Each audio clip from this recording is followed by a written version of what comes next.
We're going to get going in about 2 minutes.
Hello, good morning if you're in North America. If you're in Europe, good afternoon and evening. Thank you so much for joining us for another great day of Samvera Virtual Connect 2019.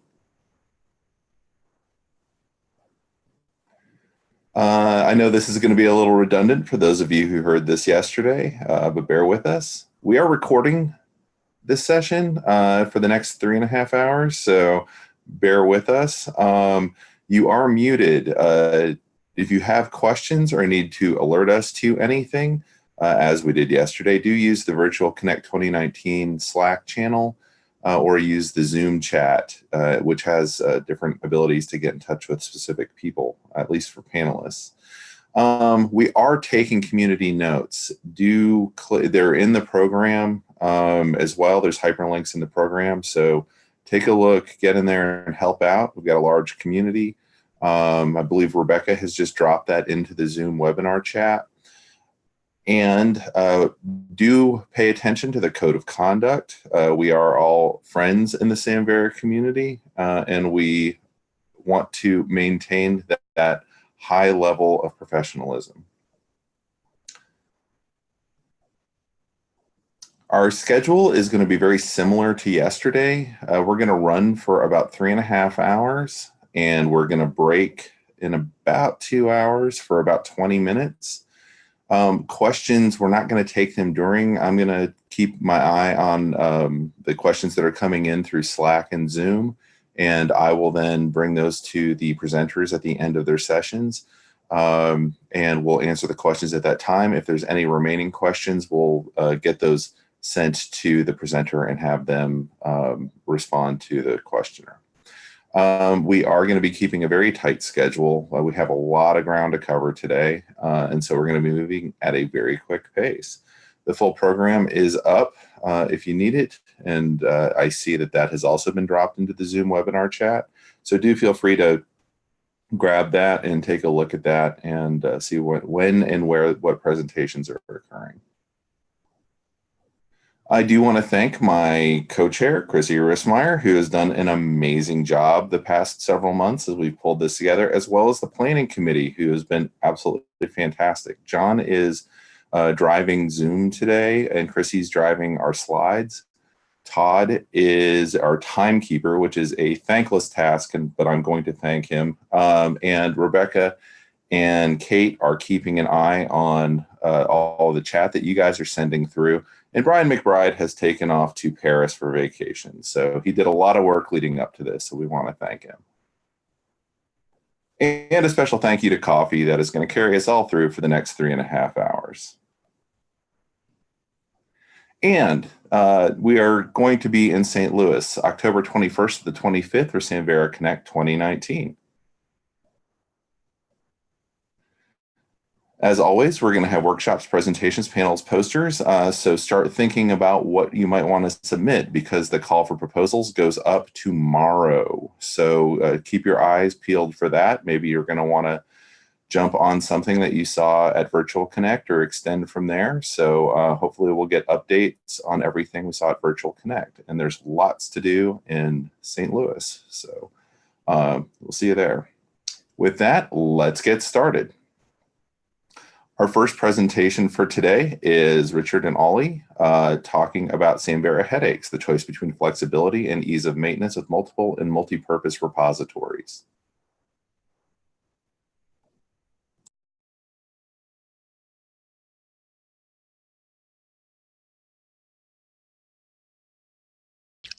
Good morning, good afternoon. Is that visible? Yes? Yes, we can see you. Great. This is a very long title, for which I apologize. It was really thinking about what it would be useful for us to think about and talk about. And there are going to be two of us speaking, myself, Richard Higgins. I am a special collections librarian here at Durham University Library, and then my colleague Ollie Luutinen, who is our web developer. So I will talk a little about what we have hoped to get built, and then Ollie will talk about how it was rather unfair of me to ask him to build this, but how he's actually managed to do it anyway. And between the two of us, really the problems that we have encountered, possibly partially due to my approach in thinking about it, and partly in how we have implemented it. So flexibility, ease of maintenance, multiple and multi-purpose repositories. As we will see, rather a lot of repositories.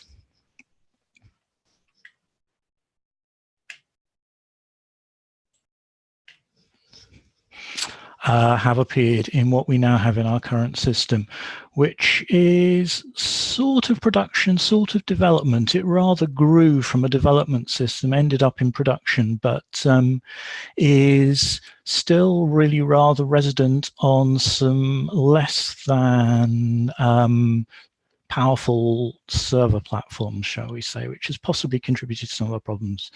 In 2016, I stood in the basement at Boston Public Library next to a poster that looked like this, and at Hydra Connect, as it then was, really said, this is what we want to build.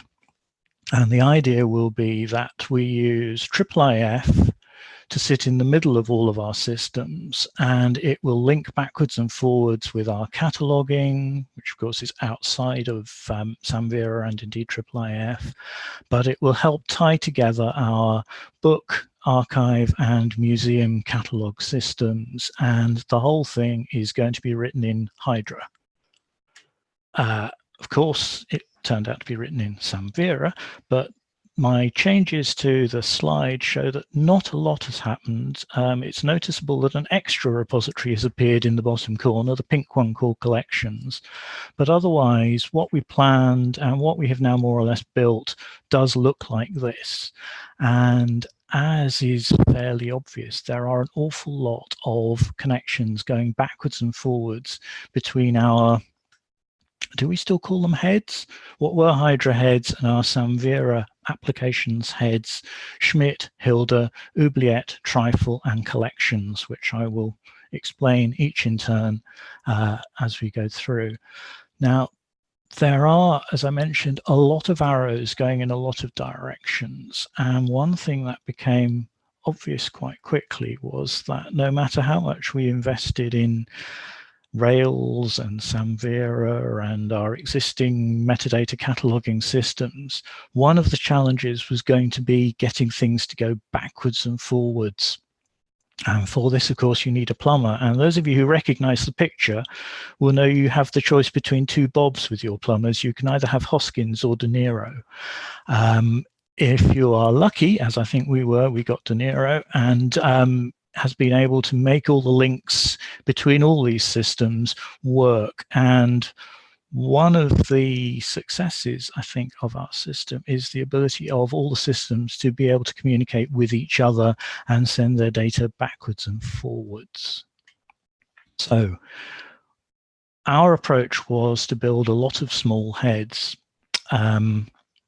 Each head really representing a function that we needed to perform, some of which we had already done, many of which I was doing by hand beforehand. So I was very pleased that these new systems came online. And we really used the underlying features, Fedora and Solr and Samvera gems, to tie all of these together and to try to make it as logical a build as possible. So the head that I was most happy to have is called Schmidt, and this does in Samvera what I used to do by hand, which is basically moving our archive catalogs backwards and forwards between the catalogers and the online published cataloging systems. It has automated an awful lot of this workflow. Our basic EAD catalogs go to XTF, which is a system for publishing them online. They go into our general discovery system, Primo. Some of them also go to aggregators like the Archives Hub, which in turn sends them onto the Archives Portal of Europe. In the meantime, we are able to turn them from EAD into PDFs using other systems. The other feature that Schmidt performs is injecting and extracting the EAD data from our IIIF image system. So there are a series of URLs along the bottom of the slides, which is a link to what is really their screenshots from these applications. So if you're interested in what they look like, that's the quickest way. I have in a very cowardly manner decided not to jump to a live demonstration of any of them because A, that tends to end in failure, and B, I tend to get very trapped in Zoom if I do that. So that is our first and most Durham specific head, in that it does all of our local tasks for archive catalogs. Hilda is a loader. There is an acronym in there. You will notice in several places the H of the acronym, which takes us back to the Hydra period, hasn't been changed. But what Hilda does is provides forms for adding the metadata when you are loading your images of digitized archival materials into the Samvera system. Again, if you look at the examples in the screenshots, you will see that there's quite a small amount of variable data that needs to be added when you ingest. It's largely making the link to our catalogs. So we now have two-way links between the archive catalog and the print Millennium catalog, and we will shortly have links also to our AdLib museum system. These pull out the descriptive metadata to associate them with the IIIF manifests, and they then push back the URLs for the IIIF manifests into the respective catalog systems. So that is what our Hilda head does. It is literally a loader, the Hydra ingest loading development system, and it provides a basic means of loading and now has batch loading in it as well. Central application called Trifle really does all the IIIF work. It manages your IIIF collections. It takes in from the ingest the data and turns it into manifests and the various other parts of JSON that are required for the operation of IIIF viewing systems. Having built the basics, we then looked at the IIIF API and identified which areas we wished to expand. And having the IIIF API has made it very easy to design. Ollie may differ with me on that later on, but it has provided us with the patterns for which to design the extra features required. As much of what we were doing early on was medieval manuscripts, one of the things we wanted to do was add tables of contents. So that required ranges. So Ollie was able to design a visual and a text-based system for building ranges, which got added into the trifle head. The next thing is managing annotations, where you're able to overlay text or other forms of description or even more pictures onto your images in your IIIF viewers. So that feature was then added. And most recently, we have been looking at the ability to have multiple images on one page canvas. And again, if you look at the example in the URL, one of the reasons for that was we had some medieval manuscripts which had pieces of canvas that were pulled over to protect the illuminations on them. So you were able to have one photograph with the canvas covering the illumination, showing you what you saw when you opened the book, and then another photograph with the canvas lifted back in order to see what was going on underneath. And all of this writes to a IIIF capable image server. And what we found very quickly was everything slowed down the more you did. So if you have a big book, loading that is slow. If you have a large collection, working with that is slow.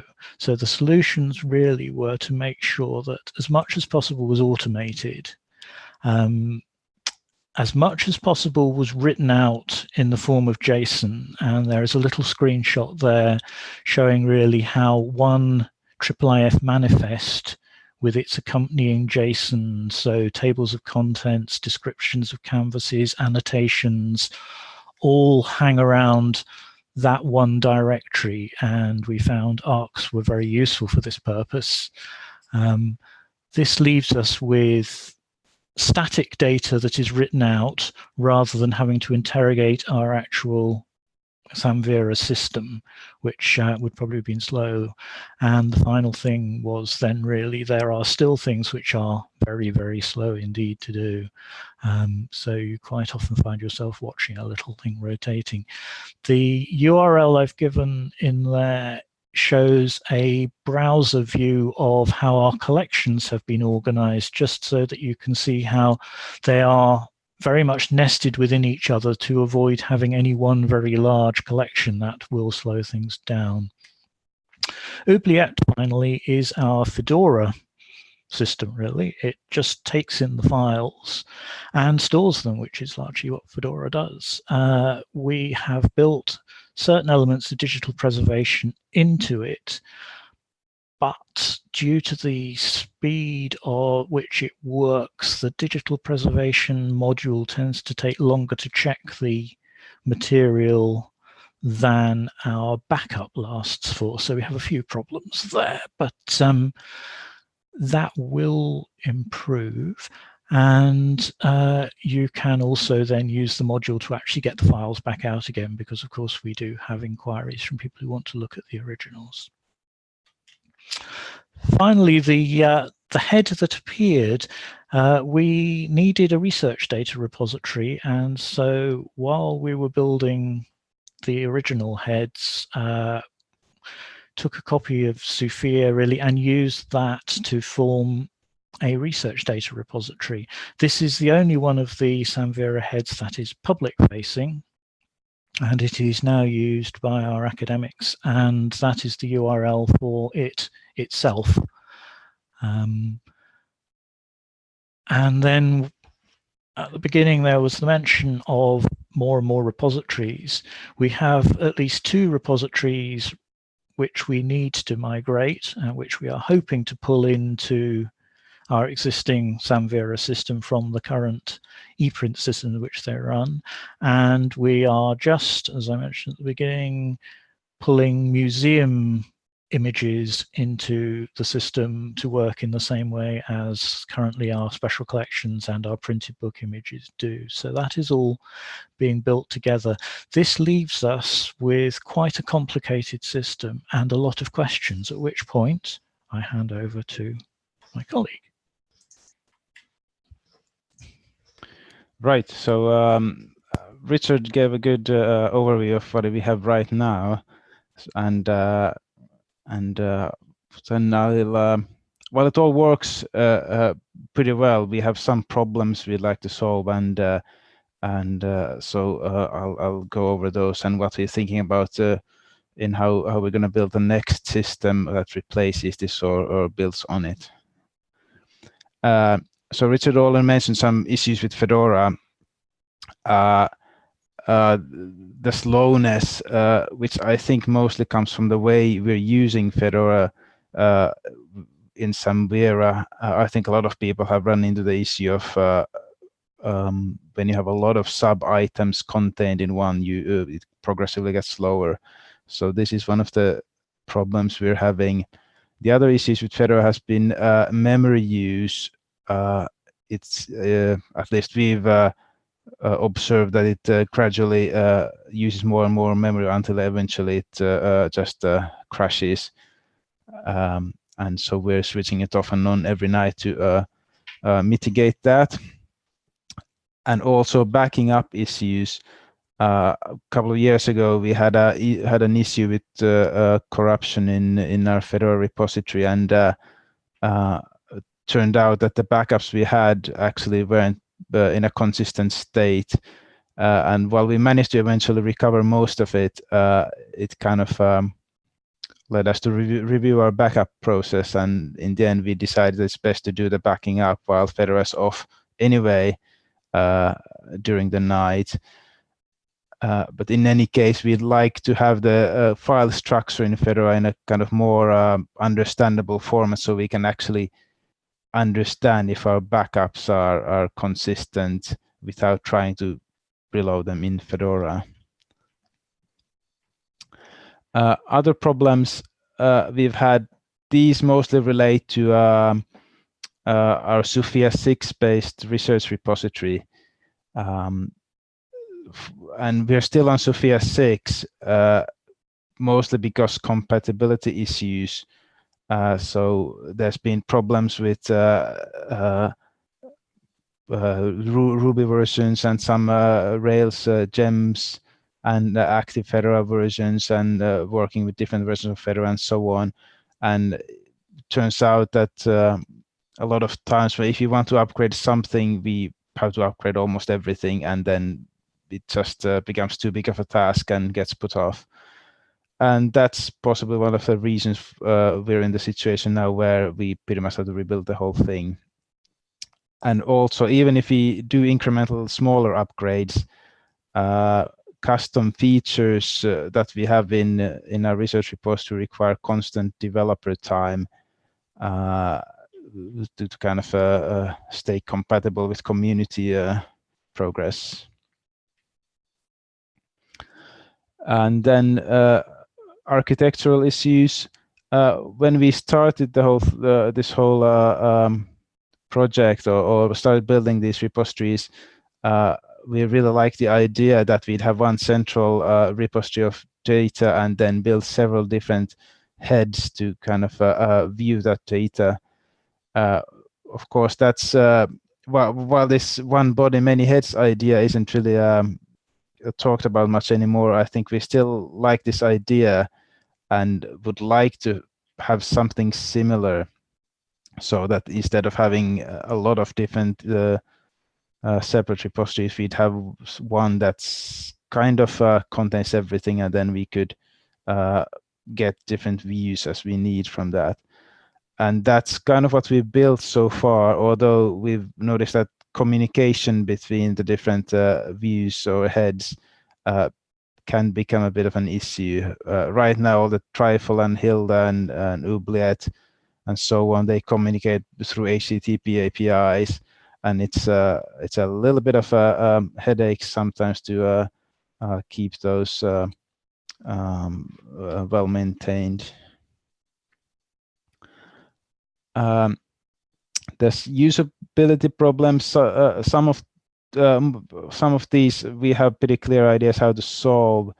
One key issue is that because we have now 3 or 4 different repositories where our academics are putting their material. So there's one repository for theses, one for research publications, one for research data, and often these are all kind of connected, and they all need to go in different systems, so they don't know where to put things. And this we're gonna almost certainly solve by having all of these things in a single hierarchy, as that seems to pretty much build almost for this specific use case.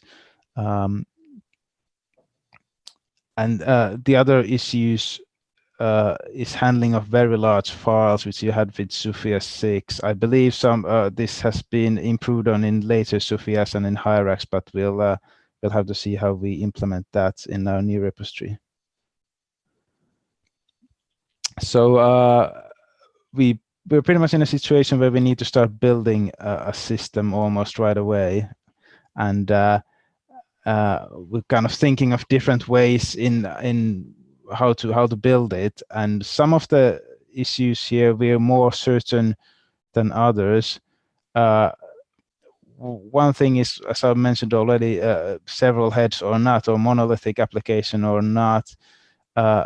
We have a lot of different kinds of material. So we got the academic material, thesis, research papers, research data, and some of these include embargoed material, so it's not all completely public. Similarly, in special collections, we have medieval manuscripts, which we already have in Trifle. We got archives, books, bishopric records, photographs, maps, and so on.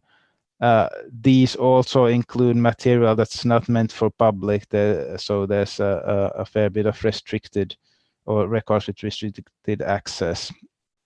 And museum objects, this is a really wide-ranging collection of different types of objects, and again, these ones contain artwork still in copyright, which we can't make fully public.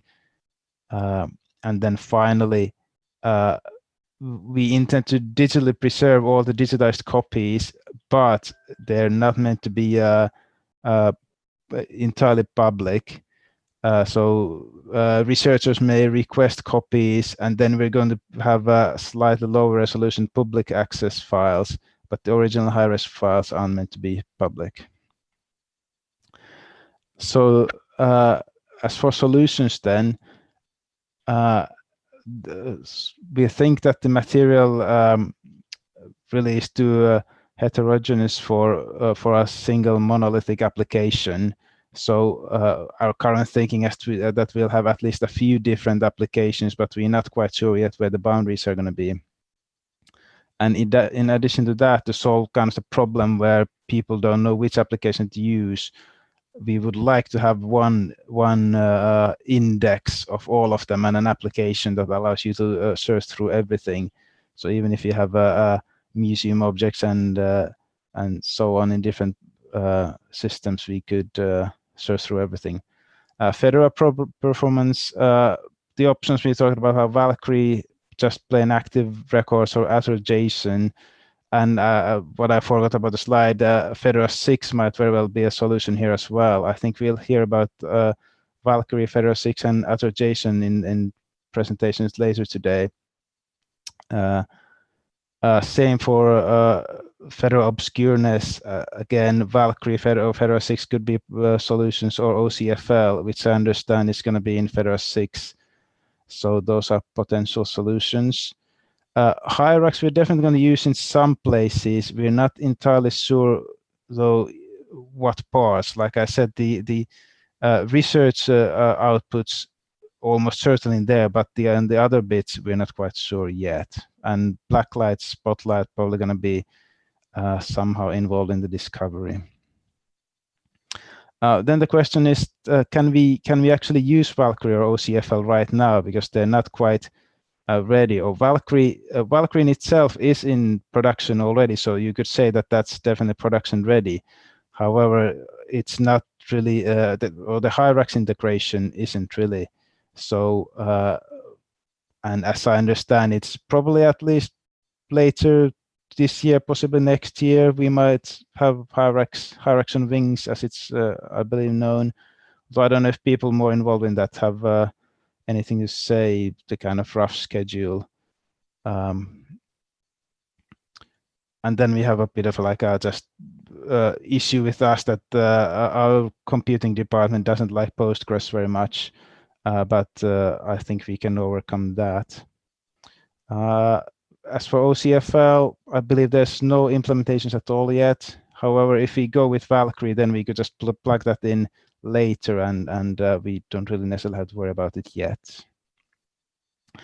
And this is quite possibly one of the few things we're fairly certain about that we want to do. We want to split this into protected and public zones, just because to give kind of better protection for the sensitive and embargoed material.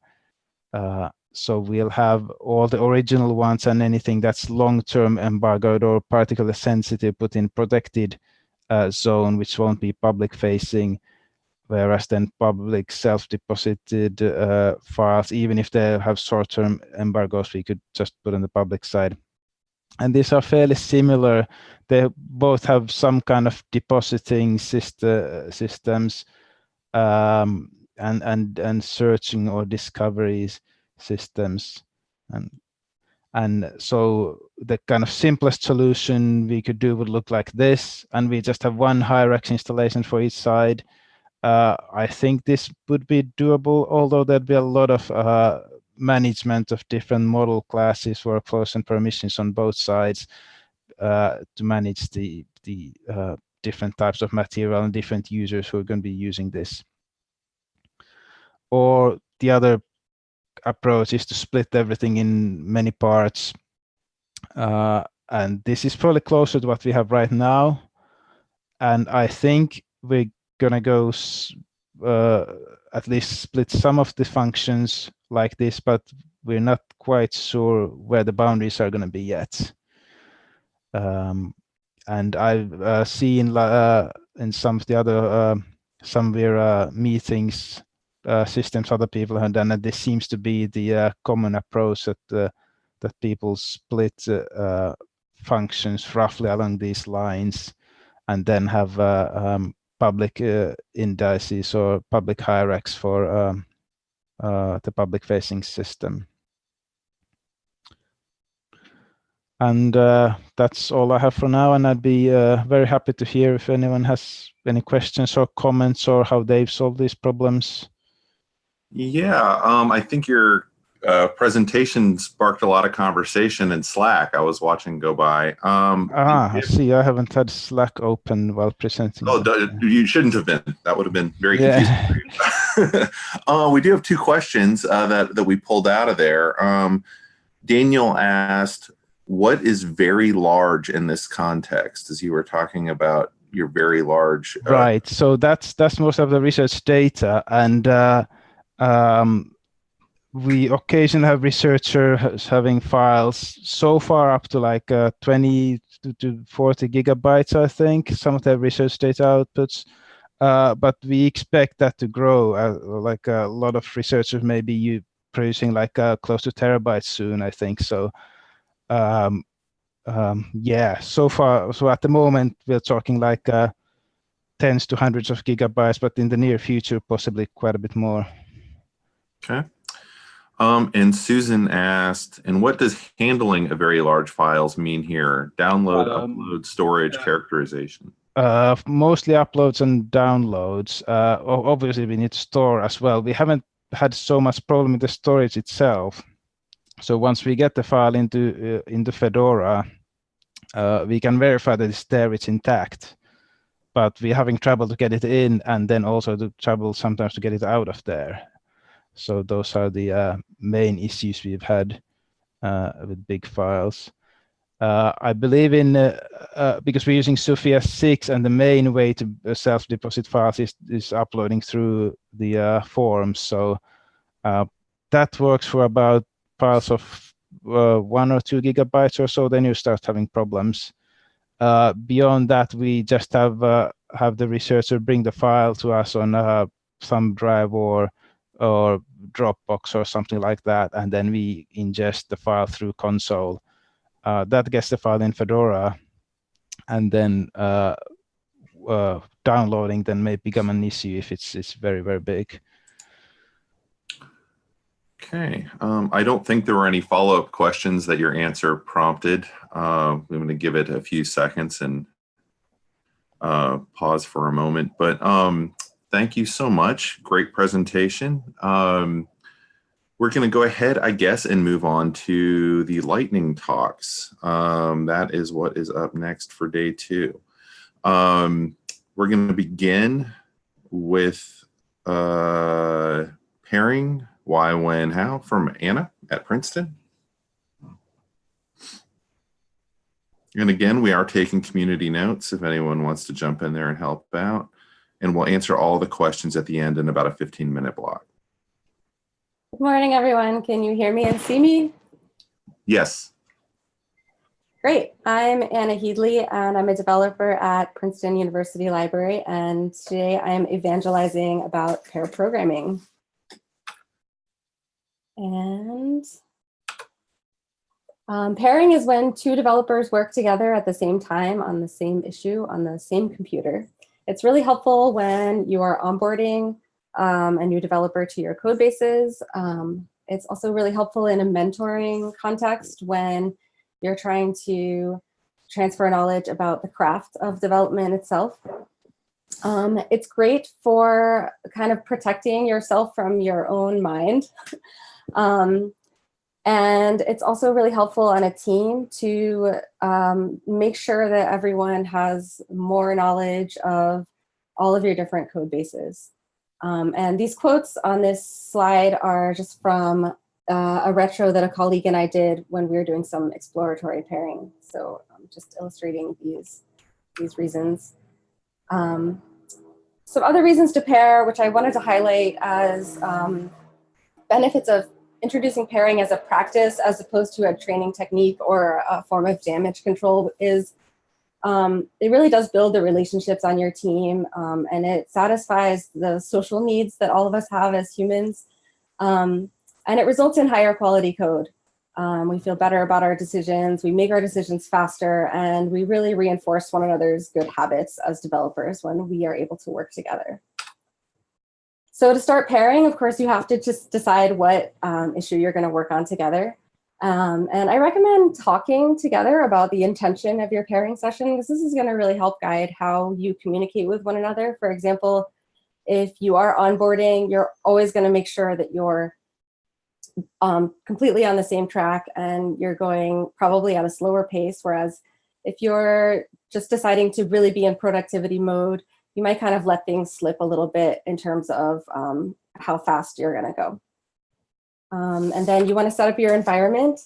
Make sure that you turn on absolute line numbers and turn off relative line numbers so that when you're trying to talk about the code, you can actually be talking about a line of code that's not shifting around. And then I recommend using GitHub's co-authored by feature.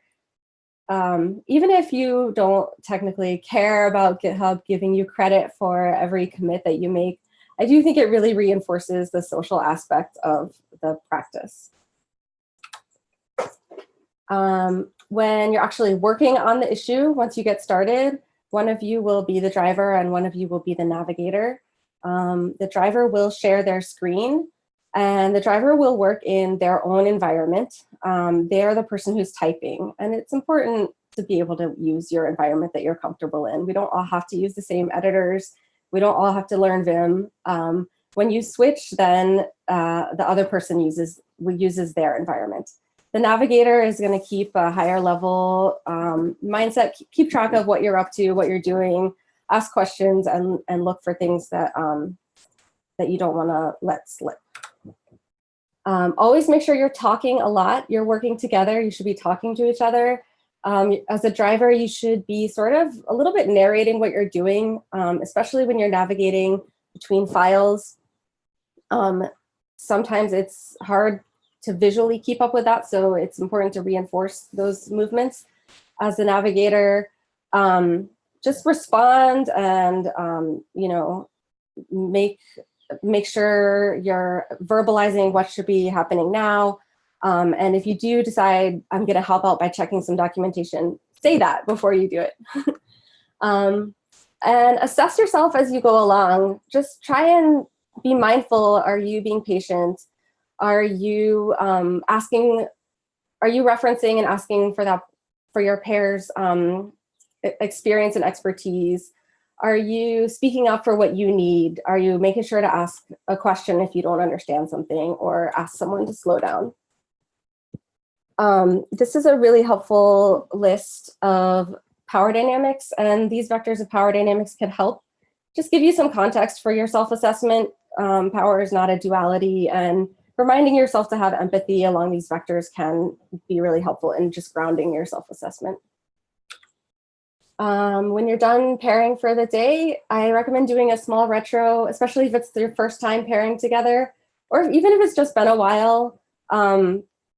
Even if you've paired with someone a lot of times, it's helpful to retro every once in a while because, you know, things can change over time. If you're gonna keep working on the issue, then set it aside between the end of one session and the beginning of the next. Don't keep working on it individually. And then finally, I just have some tips for introducing pairing onto your team if you're not doing it already. It can be sort of difficult to start doing more pairing in an informal way because you don't want to interrupt people's flow to ask them to pair with you.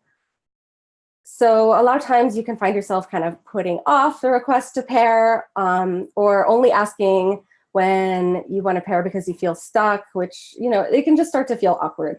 So I really recommend, if you're interested in pairing, talk to your team and say, I want to pair. What can we do as a team to support trying out pairing as a practice? On our team, and I have to thank Carolyn and the team at PSU because we got a lot of ideas from them as we were trying to set up some formal mechanisms. What we do is on Friday, we find out who wants to pair the next week and we just match people up. The idea is that if you're pairing, you'll pair for 3 afternoons during that week. And you can obviously make adjustments as needed between your pair. Then the goals I think that this achieves are, you ensure that no one pairs all day, every day. Pairing can get pretty exhausting if you do it all the time. You also ensure that you have some consistency over the course of the week so that you can hit a flow with your pair, and also that you can switch off and get the benefit of pairing with a variety of colleagues. And then on our team, it also helps achieve the goal of making sure that people who don't feel like it suits their personality or work style as well, they don't have to do it. So there's some choice. And I just want to, again, reiterate that setting up some kind of formal process, talk to your team. It's a good way to support trying out this practice, and then make sure to check in a month, 2 months down the road to see how things are working and set in more formal practices where there are gaps. Thanks very much. Thank you. That's fantastic. Moving on to Fedora 6 and the Oxford Common File layout with David Wilcox.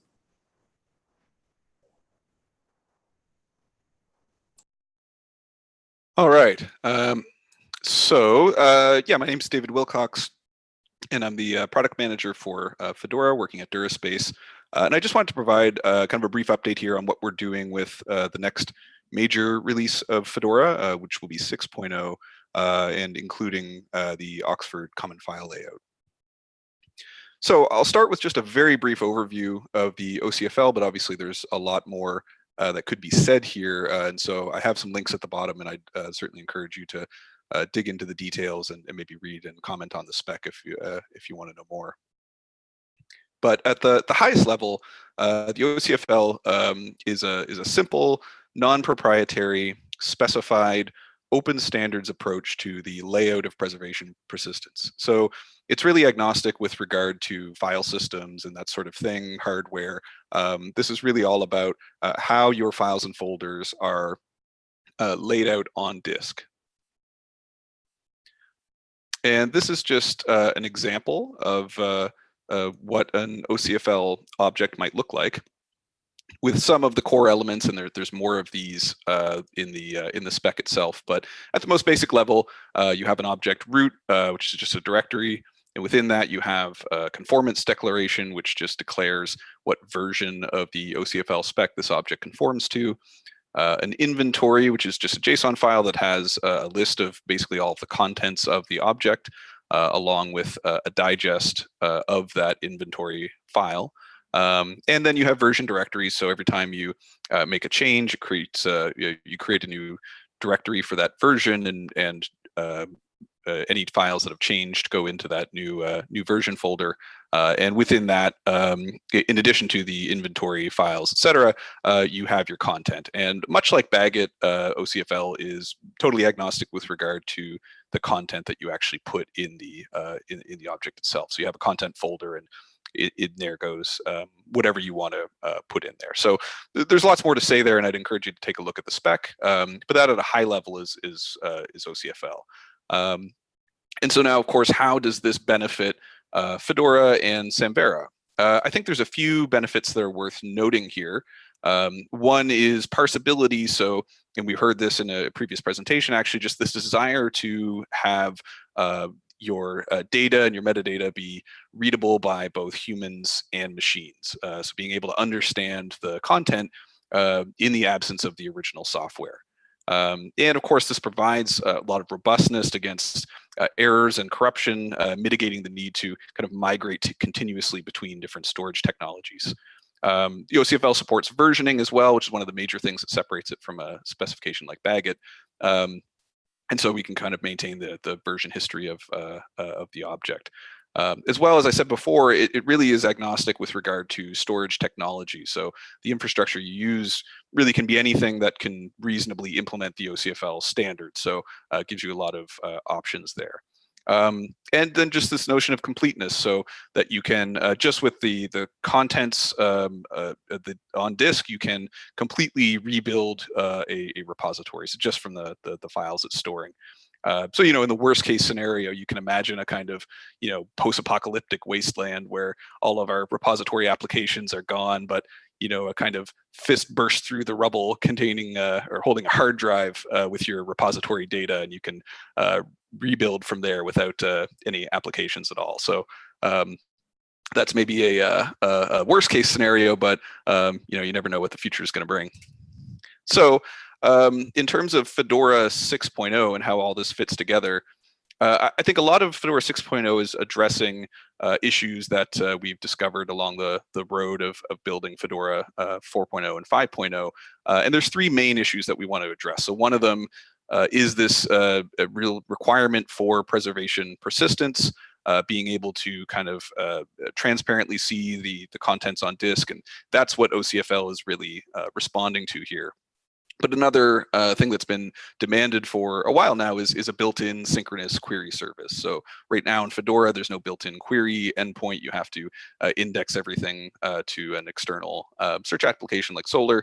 But we want to address that in 6.0 and have a built-in query endpoint. And of course, there have been a few different scenarios where performance and scale issues crop up, and one of the previous presentations referenced some of these, and this is certainly something that we want to address in 6.0. And in terms of how we do that, these are just kind of high-level design goals, and I have a link to a document with more details at the end here, and we haven't actually started this development process yet, but this is our roadmap.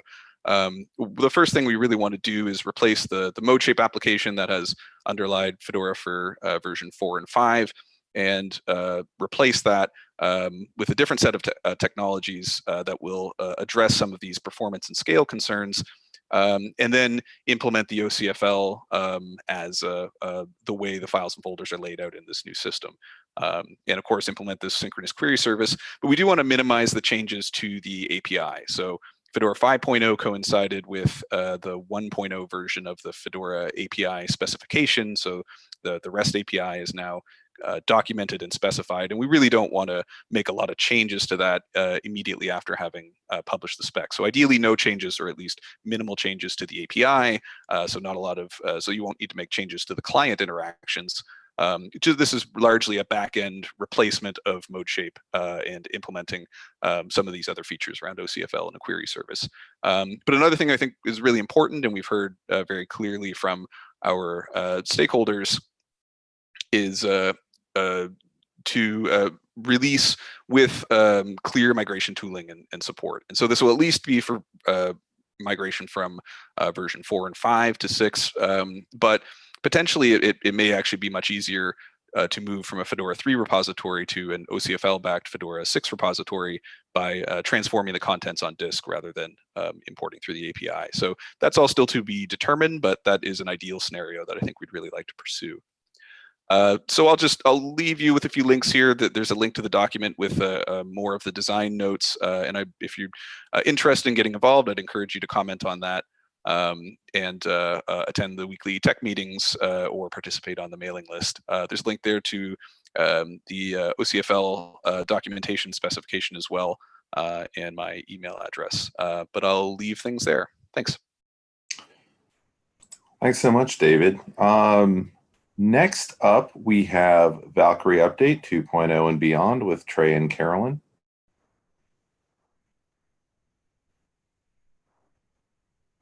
All right. That didn't work.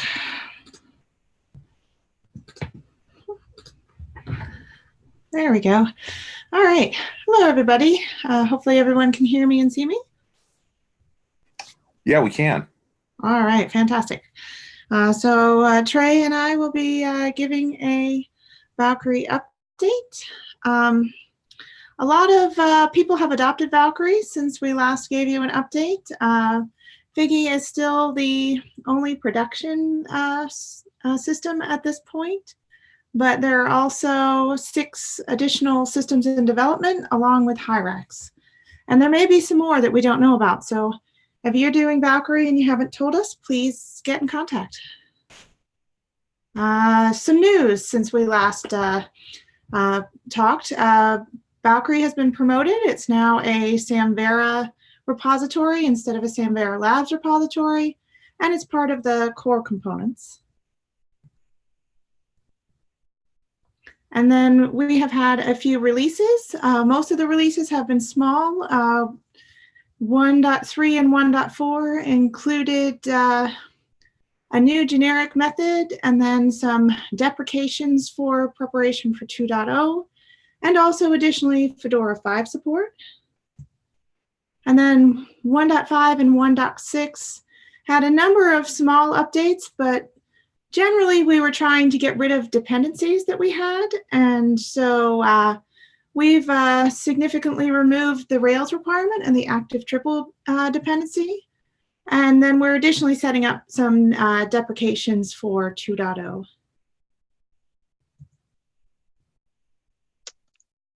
We wanted to spotlight some community contributions that have come up in the last few months. Stuart Kenny over at Trinity College Dublin wrote a Valkyrie storage adapter for Amazon S3. So you can store binary files up in the cloud now. And Michael Klein and Brendan, oh, can you go back? Thank you. Michael Klein and Brendan Quinn at Northwestern wrote Valkyrie Shrine, which is like an abstraction on an abstraction. So anything that there is a Shrine adapter for can now be used in Valkyrie and is in fact in production at Princeton right now. So what's coming up? First announcement is pretty exciting. We have a new product owner. Thank you to Carolyn for all of her work, and thank you to Kate Lynch for joining us. We're very excited, and you'll be hearing more from her in just a minute. So one of the big things we want to talk about is 2.0. RC5 just got released like yesterday. We expect 2.0 to be released in May. The upgrade process should be really simple and has been for 4 repositories already, which is fix the deprecations you see in 1.6, update to 2.0, fix a couple of things we couldn't write deprecations for, and you won't have to migrate any kind of data. The big note here is that, or the big feature here is just cleaner code, and you'll have fewer required dependencies as part of using the gem.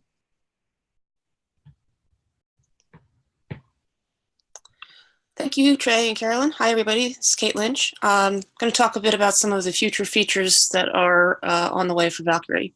So some of these include introduction of the SQL ORM into the Postgres adapter. This is a highly performant database toolkit that promotes thread safety and would allow Valkyrie to communicate with more than one database per application. We're also introducing the concept of indexers into Valkyrie, targeting the Solr indexer. An indexer would just write data to a Solr index, allowing fields to be persisted to the database but indexed completely independently, and thus cutting down on some bloat within the Solr index itself. There are also solutions for N+1 query performance issues that would allow child resources to be accessed based on custom queries that return a preloaded hash where available. And finally, introducing a custom features container to adapters where they have custom features only supported by some adapters, such as transactions. This extends functionality for custom features in a similar way to how custom queries have allowed query services to be extended. And as the slide here says, we are interested in hearing from you all. We're accepting feature requests and would love to have a conversation about how you would like to use Valkyrie. Yeah, next slide, thank you. Oh, and finally, Hyrax on Wings. This is an effort to bring Valkyrie into Hyrax. You saw it bandied about a little bit earlier. This is being done with a special effort to ensure backwards compatibility with Hyrax and eliminate the need for a massive data migration. So far, we've had 4 weeks of work, including a 1-week sprint in January, with more work planned ahead. The current implementation in Hyrax lives in the Wings module linked below. It's implemented this way essentially to isolate the code in Hyrax with the understanding that ultimately it's going to go away in the future when Valkyrie is the primary persistence middleware for Hyrax, but that's down the line. Thanks. And finally, Trey put this lovely slide together, thanking everybody who's been helping get Valkyrie to this point, contributing code, time, and knowledge. Thank you all. I look forward personally to the honor of serving as product owner on Valkyrie, and I think we can all look forward to the exciting future of this gem. Thanks. Thank you all so much. A lot of great information there. We're going to take a break after Sadie's presentation. We're running way ahead, and this is a lot of information coming really fast. So after Sadie's presentation, we're going to take a 5-minute brain break, and then we will come right back. So Sadie, you are up now with Hyrax Batch Ingest, a gem in use. Wait, no, I'm totally wrong. We are doing Timeliner Tool and Avalon with Chris and Brian.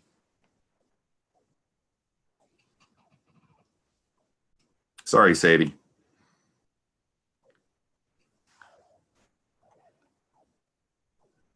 Okay, I hope you can see and hear me now. Yep. Yep. My name is Chris Colbert. I'm the Avalon Community Technical Lead, and this presentation was prepared with Brian Keese, another developer on Avalon here at IU. I'm going to talk about the Timeliner tool that we're adding to Avalon. So starting with some background, the Variations Audio Timeliner is a tool that was originally developed as part of the Variations digital music library, which is the kind of the precursor to Avalon, developed here at IU. And this tool integrated into Variations within a Java client application would allow you to make these kind of analysis diagrams of musical pieces. And this was used in the Jacobs School of Music here at IU by professors within the classroom to help students understand musical pieces, as well as assigned as homework. And it's a really neat tool, so we thought it had some potential. We, within the Variations 3 grant, extracted this out and made it available on SourceForge, so it shows its kind of age there a little bit. And there was some adoption from various places around the world, generally in music schools, that we'd hear occasional support requests from like Australia or Europe, but we weren't continuing to invest in it, and it was written, as I said, a Java application built upon QuickTime APIs, particularly QuickTime for Java, and with Apple not supporting that, the tool basically died. One of the original developers, Brent Jorgensen, did revive it using different Java APIs in 2016. And here's what it ends up looking like.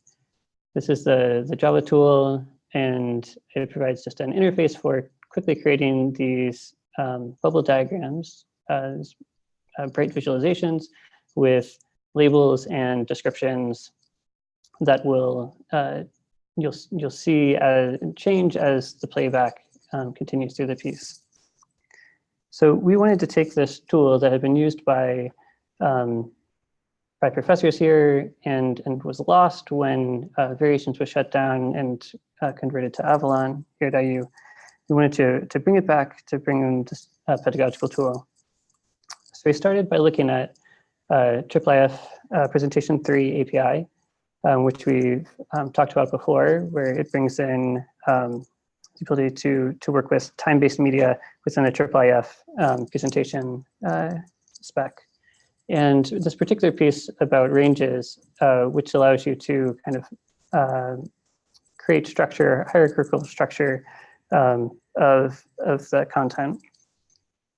And so this pretty much mirrors the bubbles that we were looking at in the last slide. So we have that, and then most of our content, or a lot of our content, especially within a classroom use, might be copyrighted, and we want to have access control on it. So Avalon with Samvera tooling will provide the ability to select items as private or protected in some ways, and then public. So we knew we needed to have some sort of ability to control the content stream while still allowing the timeline to be shared. So we leaned on IIIF auth, and particularly a proposal of changing IIIF auth to deal with probe services on content resources, which isn't there in the 1.0 spec because it's assuming the image API. So we put together IIIF Presentation 3 spec, IIIF auth, and React, and we get an awesome new timeliner that IU has had contracted Digerati to build for us. So here's a screenshot, and this is a really dense timeline, but one that's created by a professor within Variations and then was imported into the new timeliner within Avalon. And there's lots of bubbles, lots of content. Let's just go with a demo, and I'll show you what this looks like. So you start off with, in a search within Avalon, we get to an item. There's this create timeline modal. We can choose a different scope to how much of that structure we want to bring in, and import the existing structure that already exists. So we start off with these bubbles. You can edit label description. And as you play back, you'll see within the annotation pane, the labels adjust when it goes over a bubble boundary. You can just kind of jump around and use that plus tool to create new bubbles quickly, and select bubbles and group them together. And then editing any bubble, you can edit the label. What I'm kind of doing here is creating a new parent bubble and children bubble underneath it to section it up. There's descriptions, there's being able to change the times and the colors, and deleting bubbles, which will automatically adjust to fill the space that was previously there. And so here I've selected a custom color on that outro bubble, and creating a marker, which is a single time point instead of a range, as the bubbles are. If you can drag and move these bubbles and markers around to adjust their times, and use the undo redo feature if you mess something up. There's kind of global settings to change the colors that are used for all the bubbles while still preserving the custom colors, and some other features within the settings that get applied. I really like the round bubble, so I'm going to switch it back here, and then When you're all done, you can click the Save button and it will save it in Avalon. So bringing this into Avalon 6.5, which will be released in late spring, early summer 2019 here, so not too long. It's going to look very similar to playlists within Avalon, if you're familiar with that. So each user will have a kind of an index page and the ability to change the permission, the visibility permissions on each timeline and share it either within an LTI context or outside of that. And I use looking to stand up a standalone site apart from our Avalon instances just for playing with the tool. So you bring your own content, your TripleIF manifest, and this will kind of really act as a replacement for that standalone timeline Java app that was released on SourceForge before. Possible future improvements would be providing an embed mode where it can be read-only, maybe adding the waveform to the scrubber so you have, or a small video display so you have more context when you're building those bubble diagrams. And really any other suggestions people might have. It's a tool that's been built as I said, a React component and is available for use within your own application or kind of standalone setting if you want. We're really interested in hearing what other people might want to do with it, and please contact us if you want to help. Thanks. Thanks so much, Chris and Brian. Really appreciate it. Next up, and then after this, we'll have our 5-minute break, is the Hyrax batch ingest, a gem in use by Sadie. You guys hear me? Yes. Okay. So, hi everybody, I'm Sadie Rosa. I'm Technical Project Manager at WGBH's Media Library and Archives and on the American Archive of Public Broadcasting. And I'm gonna talk a little bit today about the Hyrax batch ingest gem and specifically feel comfortable sharing that with you because we have it in use in at least one system right now, which is the AAPB's new archival management system. So this project was, the gem itself was built as a collaboration between the Avalon team and the team working for the AAPB to build the new AMS, which involved developers and product owners and decision makers from WGBH, AVP, IU, and Northwestern. The core features we wanted that we kind of all shared were being able to ingest batches of items that each had unique metadata rather than batch uploading a bunch of files that would share metadata, tracking progress of each batch and the items within the batch as they went through the ingest process, allowing multiple types of ingest within one application. If you had different kinds of shapes and sizes of packages that you would want to be able to ingest from, and the flexibility to both initiate the ingest through the UI or through watch directories.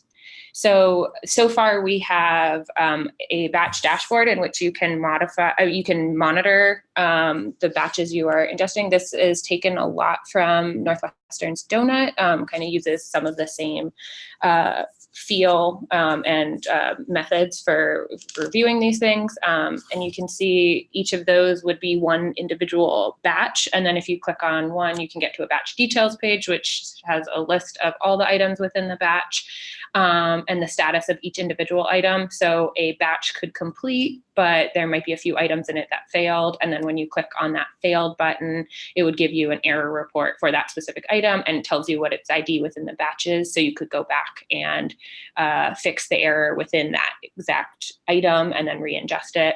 You'll also just notice that to make it like easy and integrated into Hyrax, it's like added as a navigable part in your general like dashboard there on the left. And then the part that we have built out in terms of initiating ingest so far is through the UI and using the upload new batch screen, which is a very, very simple process where you select an ingest type, you upload a file currently just from your local file system, and you choose the admin set you want to ingest the files into. That means that currently all files within one batch would all have to go into the same admin set. Like I said, we wanted to have various shapes and sizes of batches. So this is just kind of an example of how through the UI you could select which shape and size you're submitting so that the system knows to ingest it according to those things. The thing about the gem is that, each of these ingest types is written locally for the specific repository. So you kind of have to generate your own reader of the package that you're submitting and then a mapper into the repository itself. And as an example of that in use, the current types of ingest we're using in AMS and have successfully tested and actually can get data into the system through our both XML and spreadsheets. The American Archive of Public Broadcasting has very nested data, and a lot of things have parents with many children, and then even some of those children often have children. So we have one method where XML can, in one document, contain both the parents and a parent and a bunch of children. But we also had the case where sometimes we wanted to ingest just children to parents that already existed in the repository, and we use a manifest file that identifies the parent in order to just make those new children. We have very similar things within our spreadsheets, whereas instead of one XML document, we use one row of the spreadsheet for each kind of batch item, and we can do the same nested work there. You can obviously also do this without all the nesting. It's probably much simpler, but for our use case, we had to make it a little more complicated. And then as we finished the batch ingest types, we realized that we often have batch update kind of work we needed to do, and we could use the same feature to do that. So we actually wrote some readers and mappers that will take in spreadsheets and will either update the record itself by overwriting existing data with the new attributes in the spreadsheet, or for specifically multi-valued fields, we'll just update the record by adding all of those new values. If you would like to see the core code of the gem, you can find it on GitHub. You can ask me questions on Slack or through email. And obviously, this is not a totally done process, and it's not ready to work for everybody, but we got it to the point where you get a lot out of the box when you use it, and you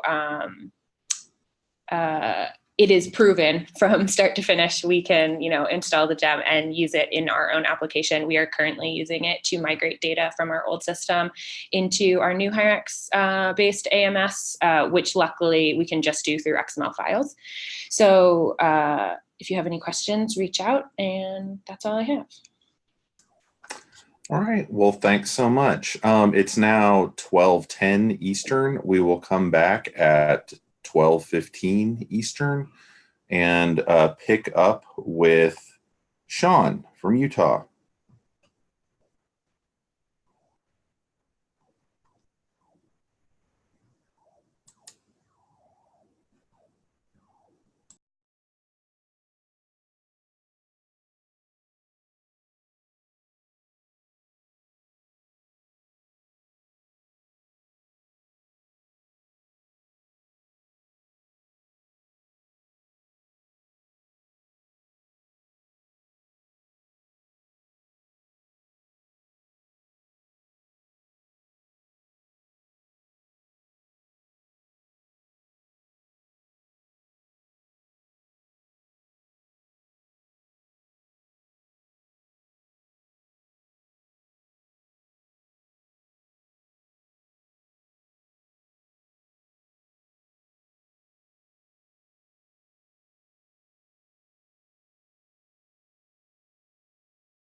Okay, my clock is saying it is 12:15, so we are back.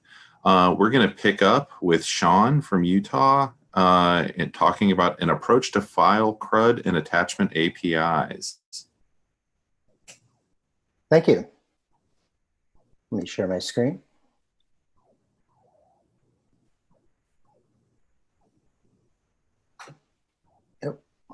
Let's see, what am I sharing? Let me make sure I'm sharing the right screen. Here we go. Can you see my slides? Looks good, looks good.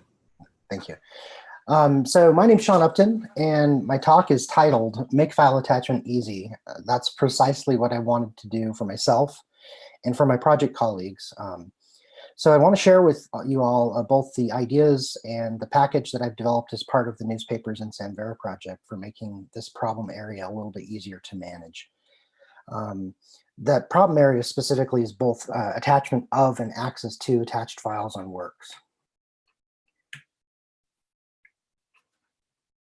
So there are numerous kinds of complications around attached files, and I'm only touching the tip of the iceberg that I can see. So I'm not promising an exhaustive solution. However, there's a real working solution that I do have to make attachment easier for ingest use cases and making access to your work's files easier in other parts of one's app, making this easier and more succinct. So there are a variety of technical challenges around file attachment and use of those attached files, and that includes where you store the files, how you store them, which files get stored in the repository, which files are stored in the file system, how one deals with areas around things like repository checkout, or dealing with accessing, locating derivatives, association of those derivatives to the primary file by identifier. Now, this talk, as I said, is tackling a very narrow, but in my opinion, pressing subset of the technical challenges specifically for the use case of ingest.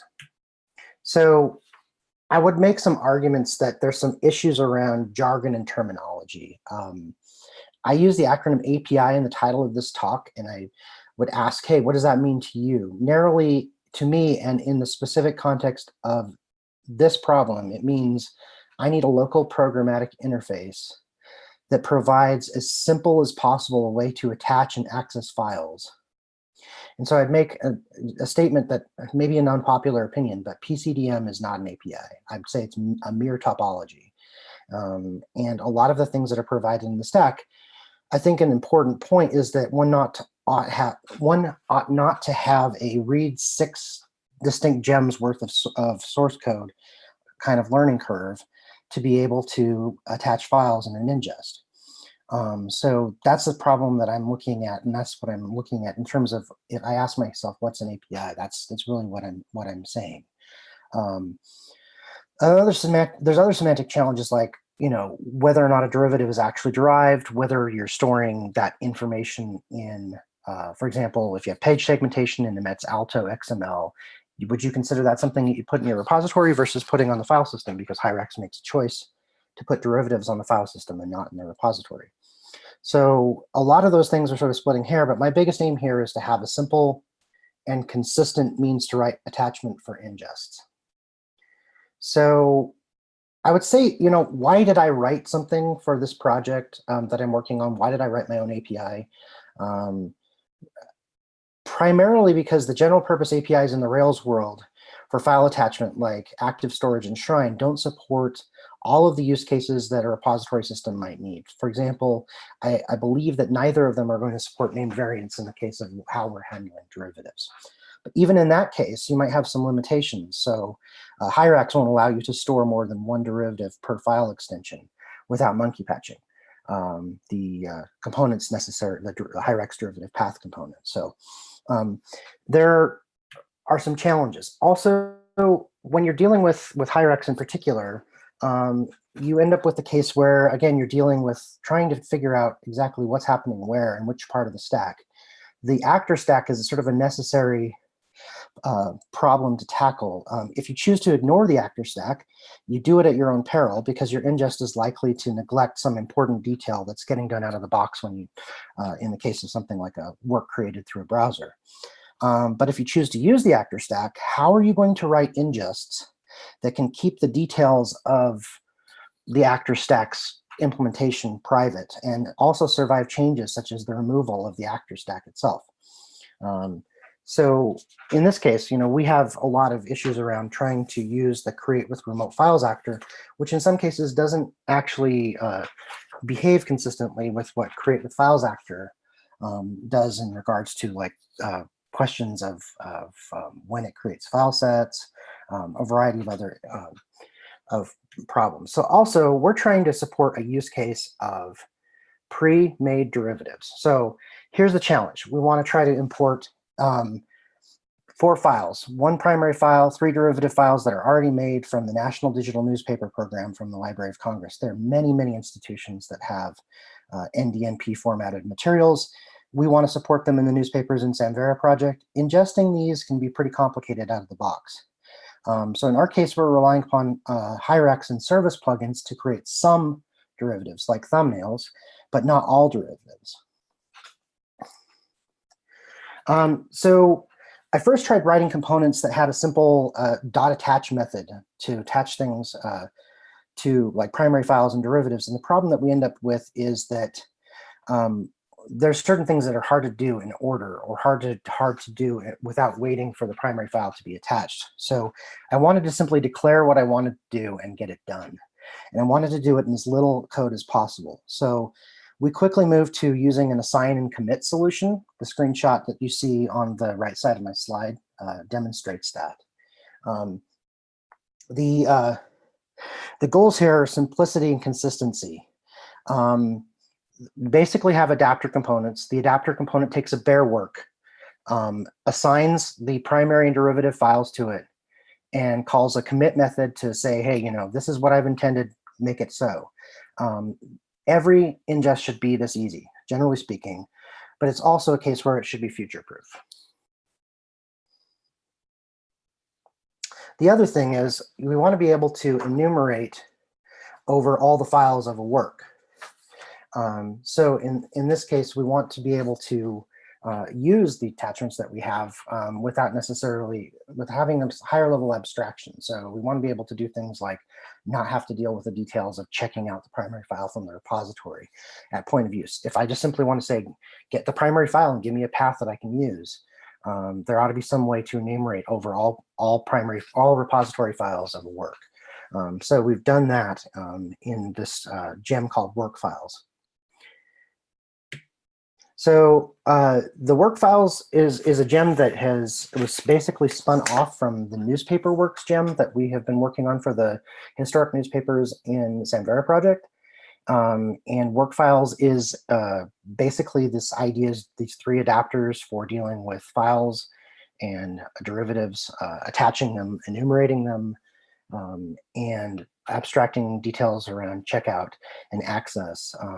For example, dealing with things like character encoding for text files. It works right now with Hyrax 2.5. It's available on GitHub at the URL that you see on your screen. And it will soon be published on rubygems.org. Also, some documentation will likely come soon in the repositories wiki. And that's about it. If there's any questions, please post them to the chat or to Slack. Thanks so much, Sean. I think there will be some questions. Next up, we have Fong and Chris from Indiana talking about Amazon Elastic Transcoder in Hyrax.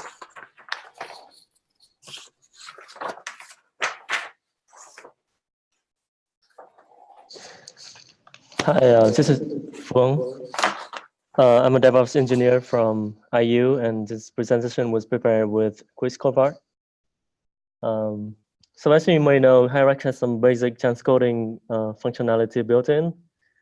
But if you want more flexibility or speed, or if your app is already on AWS, you might want to consider using an external service like the Amazon Elastic Transcoder. And in this lightning talk, I'll show you how to do just that using the Hyrax Active Encode gem in a few steps. To get started, you will need to create an S3 bucket for storing the original uploads, another S3 bucket for storing derivative files, and and you need to create an elastic transcoder pipeline. So let's start from scratch by generating a new Hyrax app. And then we'll do the usual step of adding an admin set and creating a new work type. So when that's done, let's add our gems to the gem file. Hit button install, and we'll run the Hyrax active encode generator.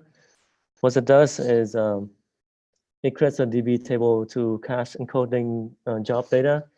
It also injects behavior to save and index derivatives as files on the file set and link the file set to the original encoding job. So let's move on to some configuration. By default, Hyrax needs FFmpeg enable in order to call derivative creation for video.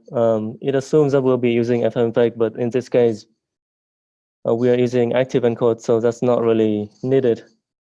And we are working on submitting a fix for this, so we don't have to do this anymore. Next up, we need to add some configuration for Hyrax active encode.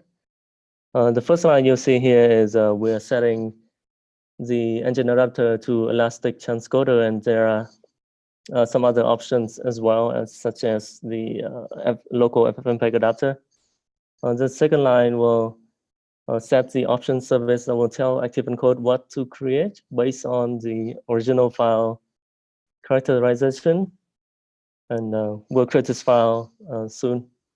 And on the third line, you'll see that it adds the polling and caching of job information by using the watch encode. So let's move on to the actual option service class. So in this class, you need to tell active encode the pipeline ID that we created earlier. You need to also tell active encode the original bucket to store the uploads files. And you can create as many derivatives as you want. In this case, I'm creating 2 derivatives with the quality medium and high, using some pre-existing preset IDs.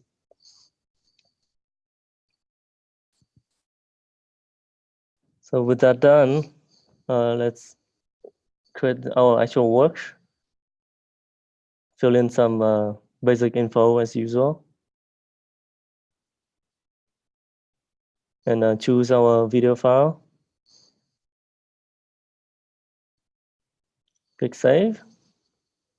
And if we go to the S3 original bucket, you'll see a new file has been uploaded. And over at the pipeline, you'll see a new job has been completed. And 2 new derivatives have been created as well.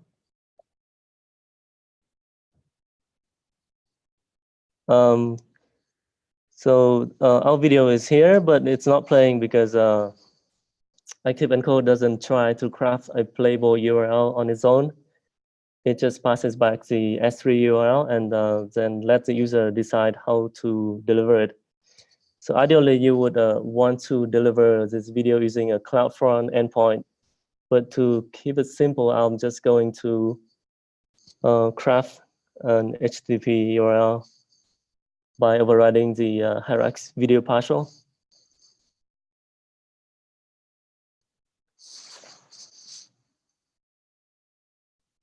So this is simply taking the S3 URL and modifying it to be an HTTP URL. So save that and see if the video is now playable.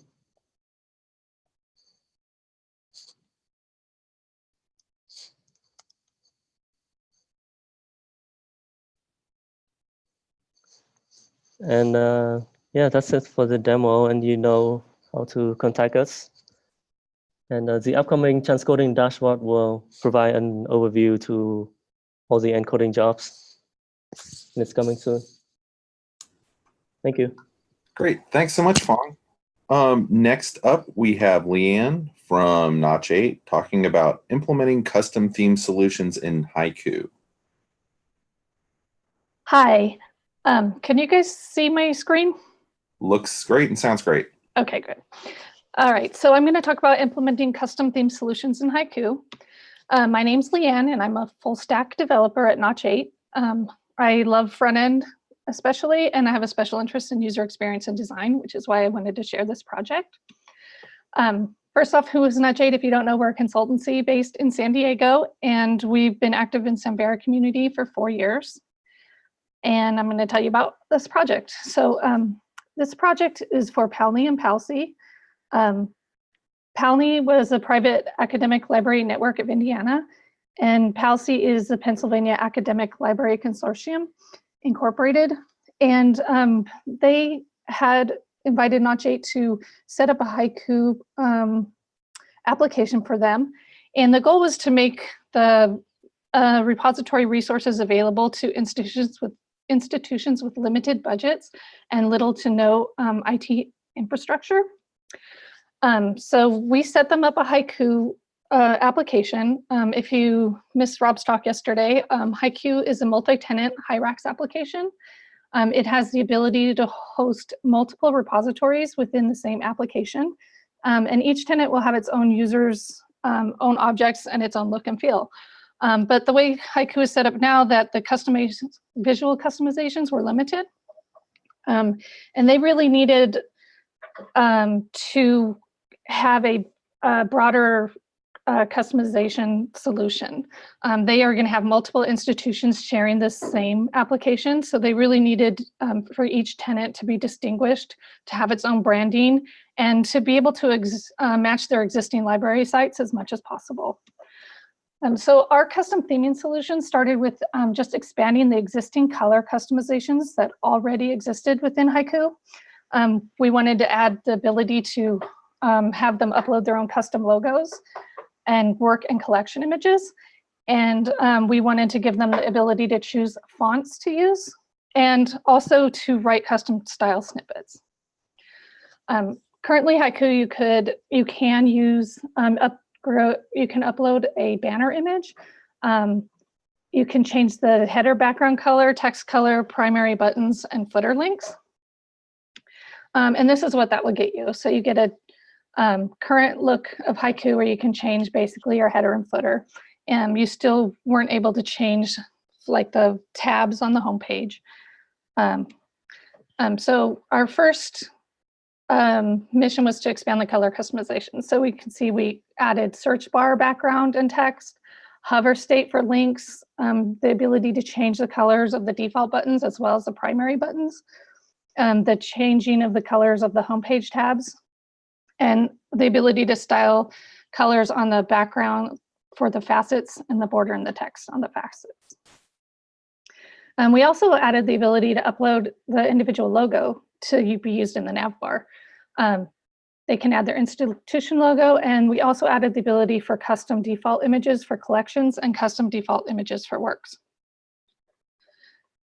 We added the ability for Google Fonts. We used a jQuery font select plugin, which allows you to preview the fonts in the dropdown so you know what you're selecting. And it allows for a font for the body and a font for the headers.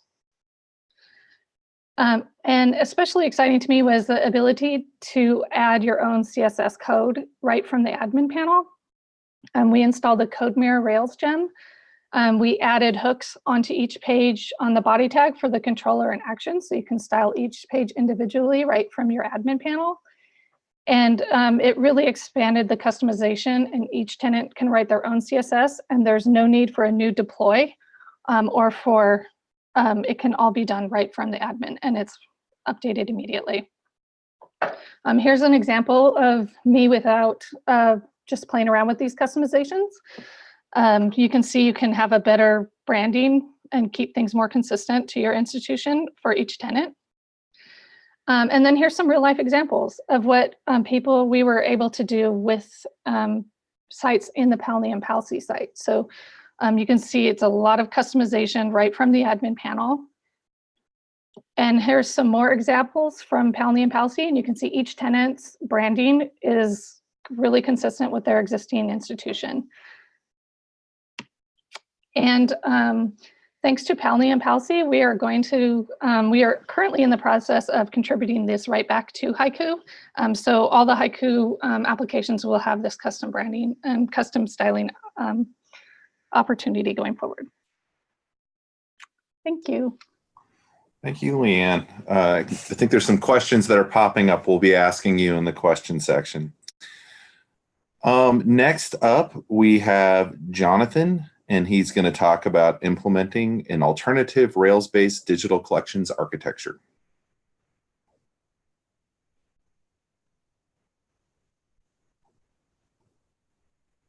I can see your slide, but I can't hear you, Jonathan.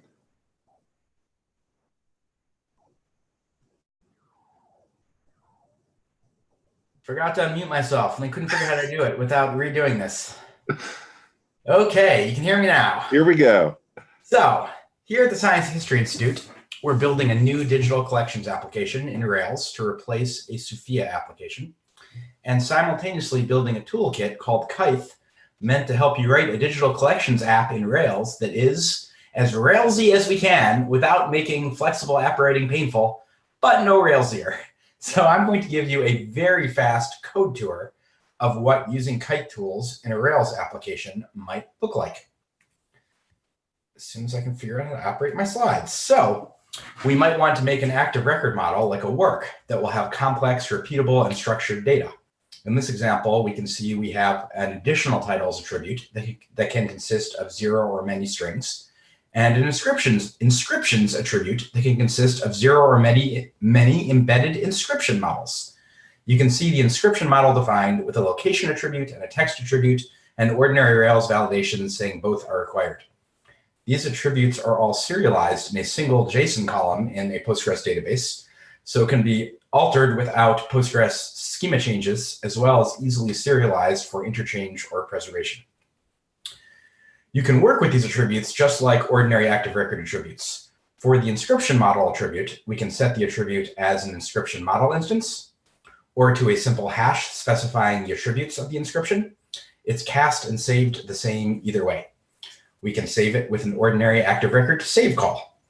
In this case, we get an ordinary active record validation error because the inscription was missing its required text field.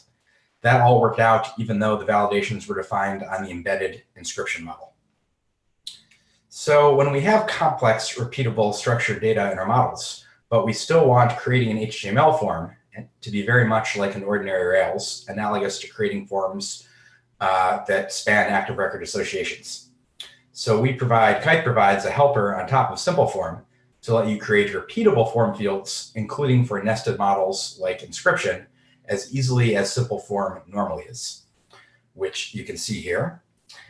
And it's just a few lines of code to make a form that would look like this on the screen. So with very little code, we get a complete form as you are used to if you've used simple form, but it's working with our complex, repeatable, and nested JSON data. You can see here, oops, what have I done? Oh, that's good. You can see here that there's a validation error on screen for the embedded inscription model, and that just works. We didn't, work simple form, and our extension took care of it. Modeling of works, collections, and assets is provided by Kite, assets being a name for what some of us call file sets sometimes. The relationships between them are ordinary active record associations using RDBMS foreign keys. So you can manipulate them the same way you do any active record association. And one of the benefits of that is you can use ordinary Rails eager loading APIs and techniques to avoid SQL N+1 queries across your associations. There is some built-in modeling of representatives to make sure you can easily eager load the representative objects you might need for thumbnails, even in heterogeneous lists of works and assets, and even for multi-hop representatives where you have a representative that has a representative, etc. So storing and accessing files is pretty central to our kind of work. File attachment handling is provided by Kite, built on top of the Shrine gem, which supports lots of flexible attachment patterns, including support of various storage layers, such as S3 or other cloud storage or locally mounted file system. We create an asset active record model instance and attach a file to it. You can add the file as a Ruby file object or as a Rails param from a file submitted directly with a form. Or you might want to have your front-end JavaScript sending a file to storage immediately on selection in the web front end, even before the save button is pressed, which is similar to what Hyrax does. In this case, on model save in your backend, you already have the file somewhere, and you can attach it by assigning a hash specifying its location in your storage. Or you can assign a hash specifying your remote URL location for browse everything style ingest from some remote location like Dropbox. After you call save, by default, everything expensive happens in a background active job, which involves copying bytes, metadata extraction, and then triggering derivatives. In Shrine, that process is called promotion, sort of finalizing a file, often in the background. You have a Ruby method available to see that if the promotion phase is completed yet, since it's asynchronous. And if it has, you have various metadata about the file available, like its size, checksums, and analyzed content type. Kythe provides a high-level derivative API or DSL that lets you just define a derivative with a key, what content types of the original file it should be calculated for, and provide a Ruby block to do the file transformation. You just need to write code that takes a Ruby file instance and returns a Ruby file or IO instance. Or instead of writing the code yourself, Kythe gives you a few built-in service objects for common needs, like using the VIPS command line utility to transform a resized JPEG to a resized JPEG optimized for display. So derivatives normally happen in a background active job, triggered after the file is finalized. You can check if derivative creation is complete in your Ruby code. Once it is, you have access to some automatically extracted basic metadata about the derivatives, like the size, content type of the derivative. Like all Shrine file objects, you can ask for a URL to the file. What is returned will depend on the storage layer. For instance, assigned S3 URL if it's on S3. Or you can stream the bytes from the file using the same API regardless of if the file is stored on S3, Google Cloud Storage, or a mounted file system. There is some Solr indexing support built into Kythe. It is centered around active record callbacks, which is in that sense similar to the popular Sunspot gem. It's also based on the Traject gem, which some people are familiar with. You write a class using Traject APIs to map from your models to Solr indexing fields. You set that indexer class to be used on your work model and tell Kythe where your Solr is located. Just by doing that now, when you save or destroy your work, it's automatically synced to the Solr index. But you can disable that automatic syncing in various ways, one of which is wrapping your code in a block within which automatic indexing callbacks are disabled. You can also easily specify that within a certain block, all updates to Solr should be batched into fewer HTTP requests containing multiple updates each. And you can always manually trigger a Solr index sync with the update index. It's not on my slide, but there's an update index method you can call on any model that will trigger an index to. So all the code shown in these examples is based on actually already working features in Kythe that are well tested and well documented.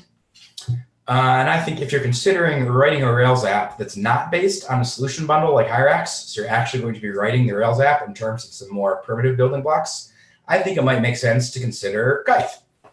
Or perhaps you might want to just take a look at Kythe for ideas you might want to use in your own project. My experience in our domain and industry leads me to think it's very important to take choices of development platform as a technical decision, not just a political decision, and have technical evaluators looking at actual code as well as documentation for various and diverse options from our community and otherwise before committing to a direction. And we hope by making Kythe available, we can contribute to such conversations and evaluations. And that's it. Thank you very much. Thank you so much. That was our final lightning talk for today, I believe. And with that, we're going to move on to the questions. We have about 15 minutes allocated, so that'll take us to about 1 o'clock Eastern. If we finish before then, of course, we will break. The first question is for Anna. This is on pair programming. It's what's a relative line number? I've never seen that, asked by Jonathan. Oh, relative line numbers are, I guess, a Vim feature. I don't know if other editors use them, but it shows you how many lines above your cursor or below your cursor you would have to move to get to that line number. So as you move your cursor around, the relative line numbers change, which is why it makes it confusing to say like, oh, on line 12, oh no, wait, now it's line 7. Oh no, wait. So yeah, that's why I recommend turning them off. Okay. And then there was kind of a general question about kind of recommendations for best practices for virtual paired programming. And there were some people threw some things into the Slack after that. But if you have any preferred or suggested tools, I suppose, and how do you swap off between drivers? Yeah, so for pairing virtually, which is what I pretty much always do, I personally just really value being able to use my environment because, programming isn't as fun if I can't Vim. So it really interferes with my enjoyment of the pairing process if I'm like stuck in some other environment. So what really, really I think works best is just a general purpose video conferencing app where you can screen share. I like Zoom because you can still have video. You can still see one another. There's like a second window off to the side where you can still see each other's faces, which I think is really nice. But pretty much anything where you can screen share. There are lots of applications out there that allow you to share one person's desktop. And if you're less attached to your own environment, then definitely give those a try. There's and if you both like Vim and have a similar Vim setup, you can try Teammate, which is like a Tmux, I think a Tmux plugin.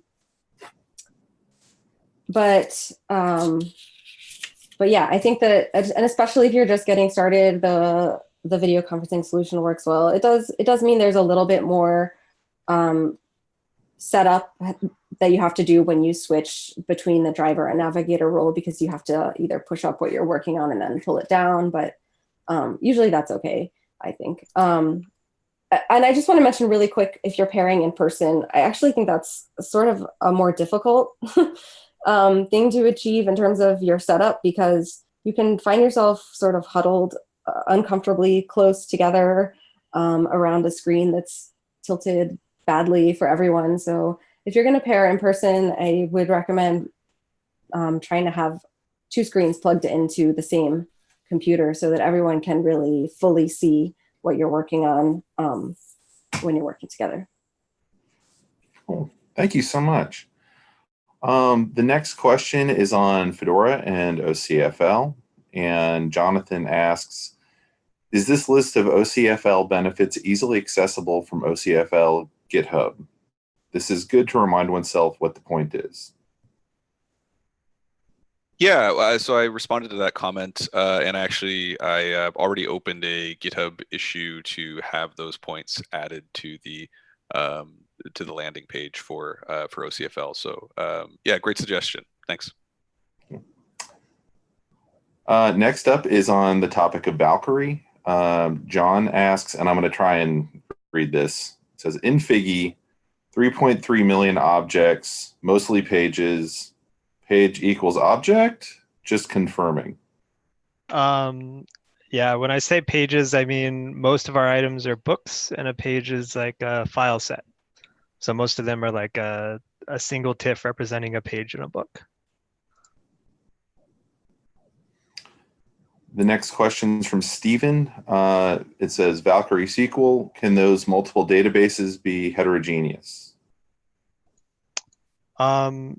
So Valkyrie itself allows you to have heterogeneous databases. So you can, like, in one application, store in both Fedora and Postgres. What Valkyrie SQL lets you do is store in like multiple different Postgres databases, which the original Postgres adapter can't do because of restrictions in Active Record, which should be fixed soon. in Active Record, but previously was pretty hacky. So it should be useful for things like if you wanted to do a generalized support for multi-tenancy or stuff like that. Okay. I am getting a message about the next question. Okay. I'm going to move on to Hyrax batch ingest. Trey asked, what's a named variant?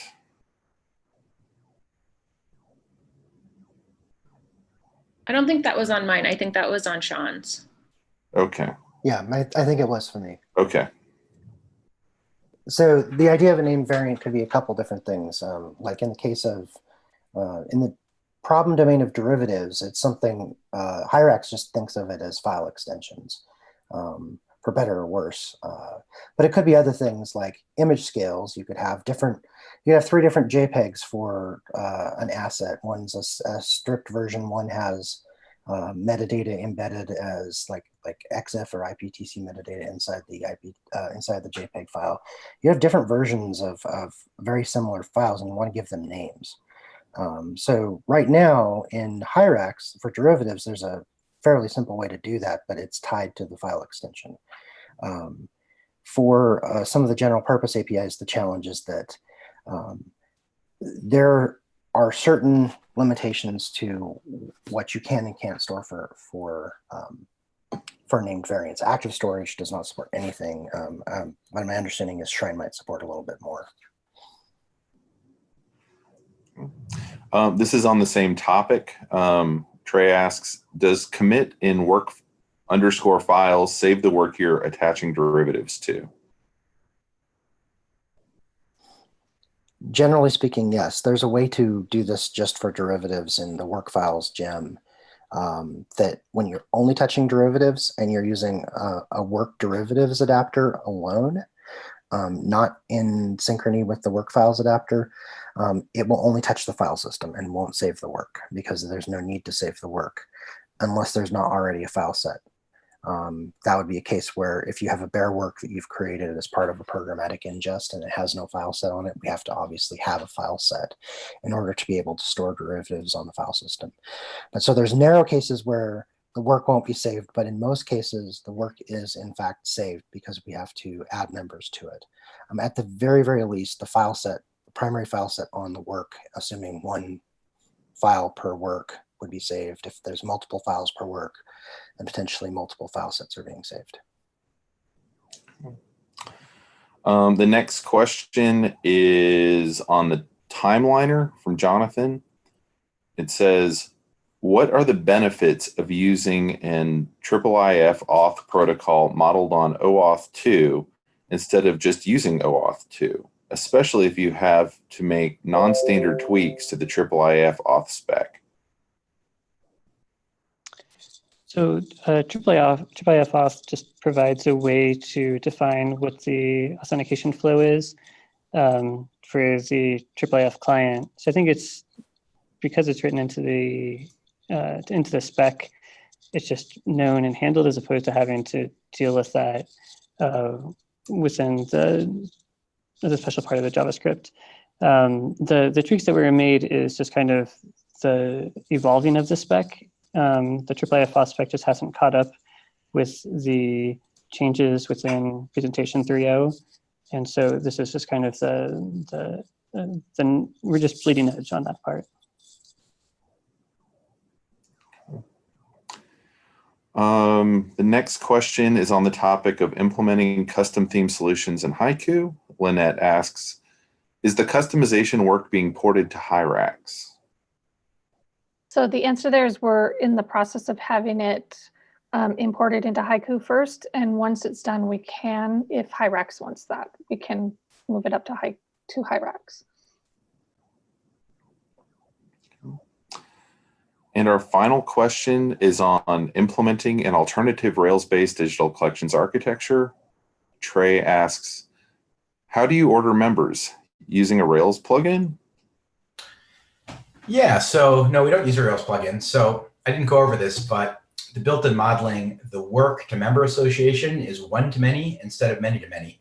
So keeping track of the order can just be a simple integer column in the child. And I just wrote my own JavaScript in our local app, which I think it's not React or Vue. I think it's not even jQuery. I think it's really just a few dozen lines of browser native JavaScript that gives you a UI to drag and drop things on the screen to reorder them. And then when you save the new order, the backend controller just takes the order that was set and fetches all the children and sets their position attribute in order. So nothing fancy, just wrote the code, no Rails plugins, just some code.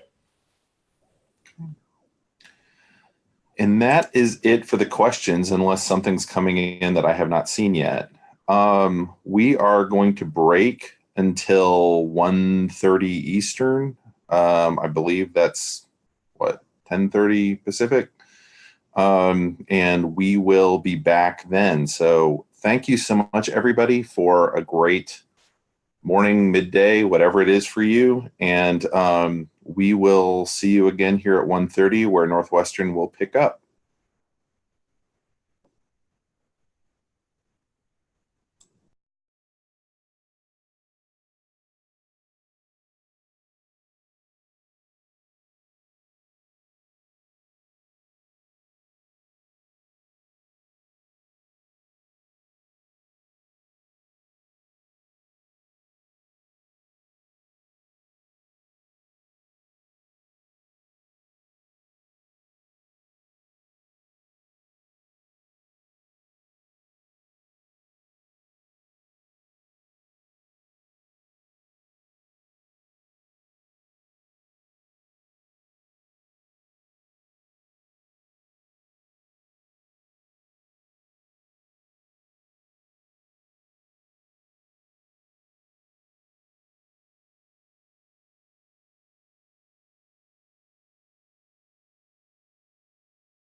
John, if you want to test out your mic and your slide real fast. Yep. And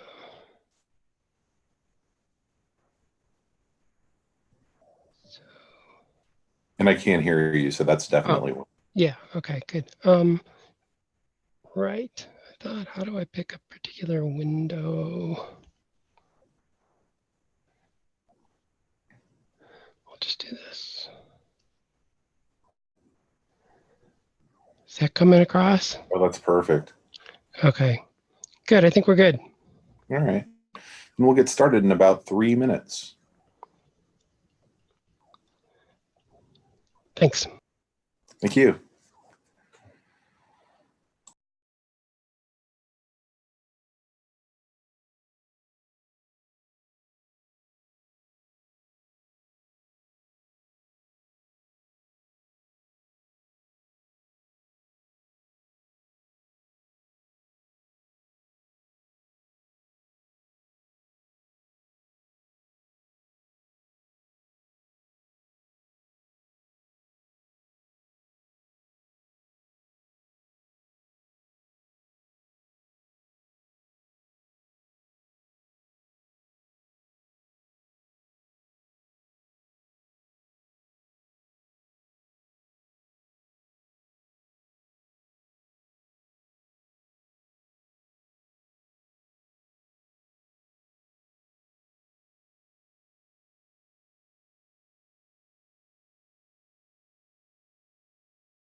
We're going to get going in about 1 minute.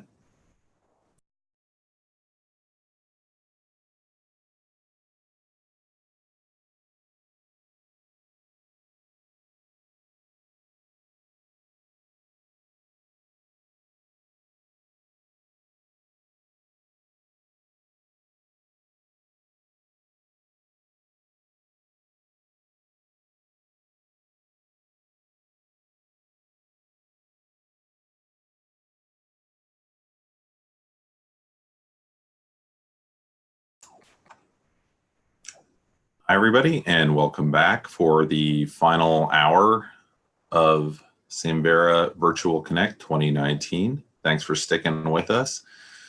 We are going to be moving on to the Northwestern presentation by MBK, Adam, Karen, Brendan, and David.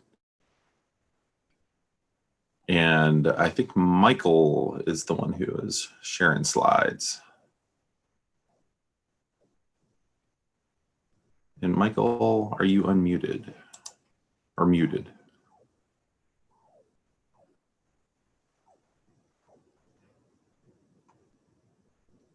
You need to unmute yourself there, MBK.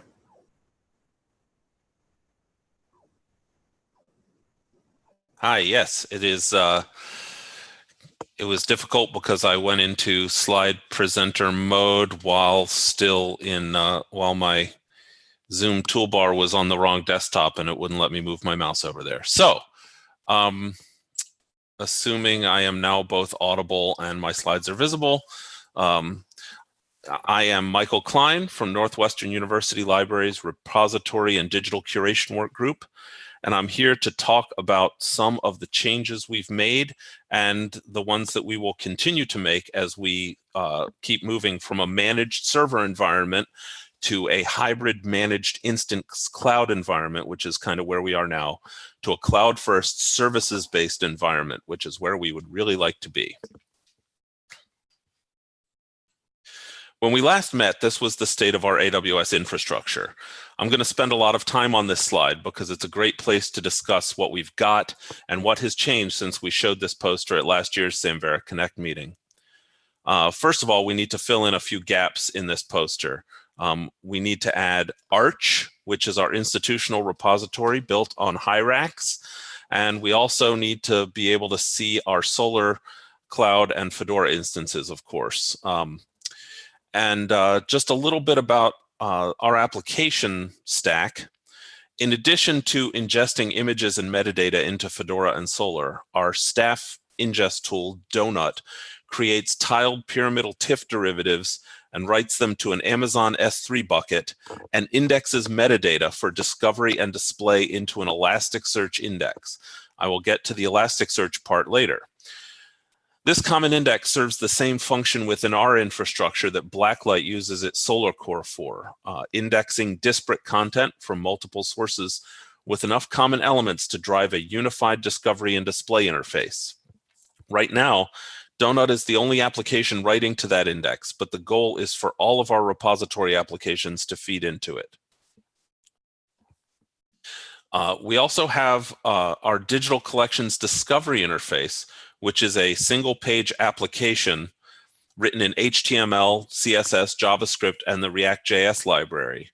It accesses Elasticsearch through an authenticating proxy written in Node.js and deployed as an Amazon Web Services Lambda function with a versioned API in front of it. The proxy provides a layer of authentication and access control while maintaining Elasticsearch's search API routes and syntax, and as such will serve as the basis of our public discovery API. As the poster shows, our images are served up through a IIIF server, shown here as Cantaloupe, but we have an update there as well. We have replaced that single, heavily configured Cantaloupe instance with a lightweight, homegrown Node.js IIIF server, also running on AWS Lambda and API Gateway, with AWS CloudFront edge caching in front of it. Written in just 300 lines of JavaScript, our IIIF server outperforms our old Cantaloupe instance under load, and so far scales to meet demand without breaking a virtual sweat. In addition to its support for version 2.1 of the IIIF image API, it also supports the same levels of access control using the same session tokens as the Elasticsearch proxy. We have not implemented IIIF authentication APIs yet, but that is something we're considering for the future. This allows us to handle public requests anonymously while making sure that access to restricted images is only available to valid Northwestern community users. Getting back to our infrastructure. Since this poster was first created, we have converted all of the applications that run on AWS Elastic Beanstalk, which is Amazon's platform as a service offering, shown here in red circles, from native Java, Tomcat, and Ruby environments to Docker environments for everything. This has allowed us to streamline our provisioning scripts, our maintenance scripts, and most important, our deployment process. Furthermore, while Elastic Beanstalk offers a lot by way of auto-scaling, load balancing, and more, it's also fairly heavy and very opinionated about how its resources interoperate. Containerizing our software marks one more step in moving away from this heavily managed server-based paradigm toward a much lighter weight, more flexible set of application services.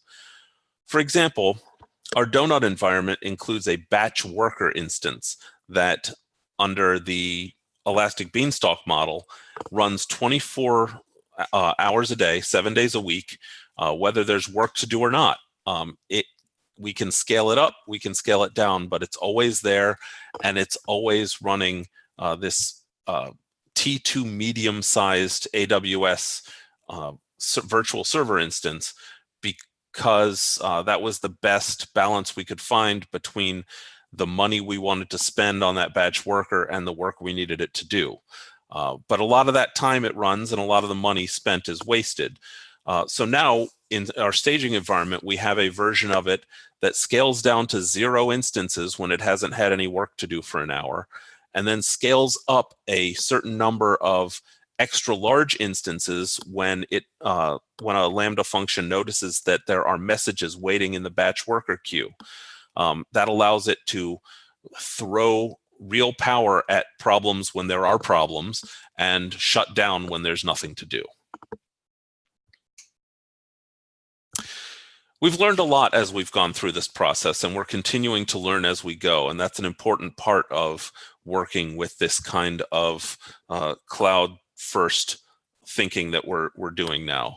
For one thing, we have started prioritizing services over servers. That is to say, if AWS supports something close to what we need, even if it wouldn't be our first choice of tool, we will try to make the AWS offering work. The goal is to move resource-intensive processes to services and servers that AWS has already commodified.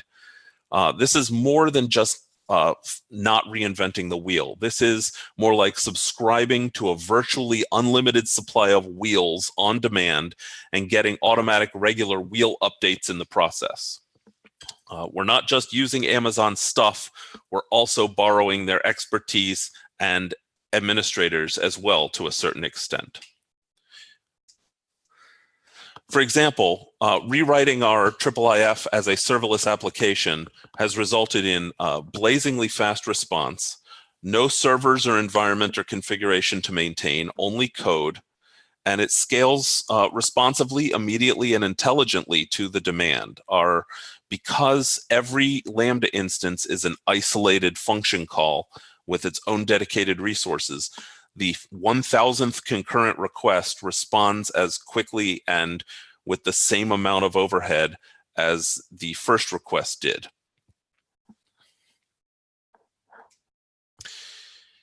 That also brings us back to our decision to work with Elasticsearch for our common index. Even though we're still running Solr for our Samvera stack applications as a prerequisite, Solr Cloud has been by far the most problematic piece of our infrastructure. For example, if Elastic Beanstalk or the EC2 autoscaler replaces a node, all hell breaks loose. We have to figure out how to get that node, get our collections replicated to that node, make sure Zookeeper handles it correctly, make sure the previous node is seen as gone completely as opposed to just down. I've never found a way to say always replicate all collections to new nodes without duplication and allow nodes to disappear without complaining about it. Furthermore, Solr Cloud backups require all nodes to share a common backup volume, which ties us to this whole NFS mount file system based thinking that we have desperately been trying to get away from. Another thing we've tried to do is separate our public-facing tools from our staff-facing tools. Breaking out a public-facing tool that focuses on the needs of habits of patrons has really let us focus on the research process, the patron user experience, without considering how it impacts staff and vice versa. It also allows us to make resource-heavy ingest and admin tasks separable from the discovery and access resources. So large batch ingests and file processing does not slow down the front end at all. And frankly, staff and end users don't keep the same schedules. While we do have ingests and indexing processes that run overnight or on weekends, that's generally not when the staff is sitting there using their tools, and it allows us to upgrade one tool without impeding access to or slowing down the other, even if it involves some downtime and migration in order to fix that one particular tool.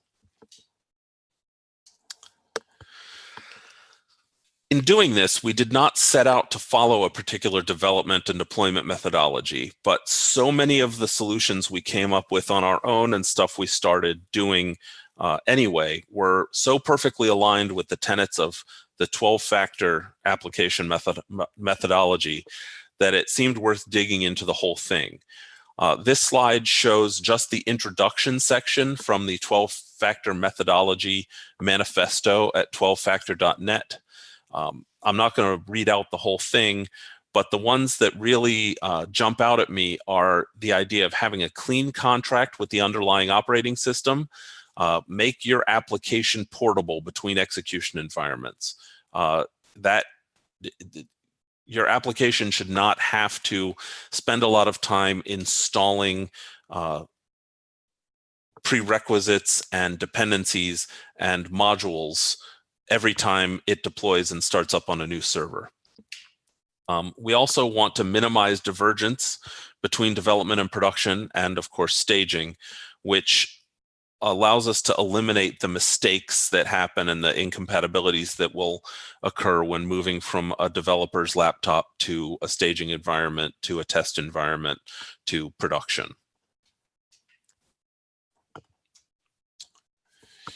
One of these one of the things I always think about is the fact that I consider that the app runs everywhere and nowhere. We assume nothing, or at least as little as possible, about the underlying environment. We don't, you can't assume that tasks and instances of your application running on separate servers share disk storage. In fact, sometimes you can't even assume that you have a lot of disk storage at all.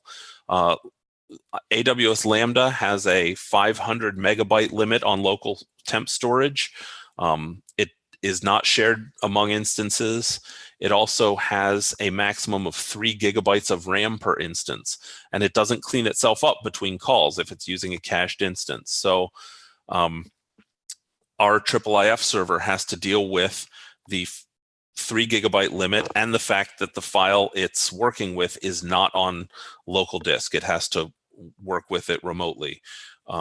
And we think about that when we create our derivatives as well. It makes it easier for us that we have complete control over the files, over the source files that IIIS has to serve up, and we can create our derivatives accordingly.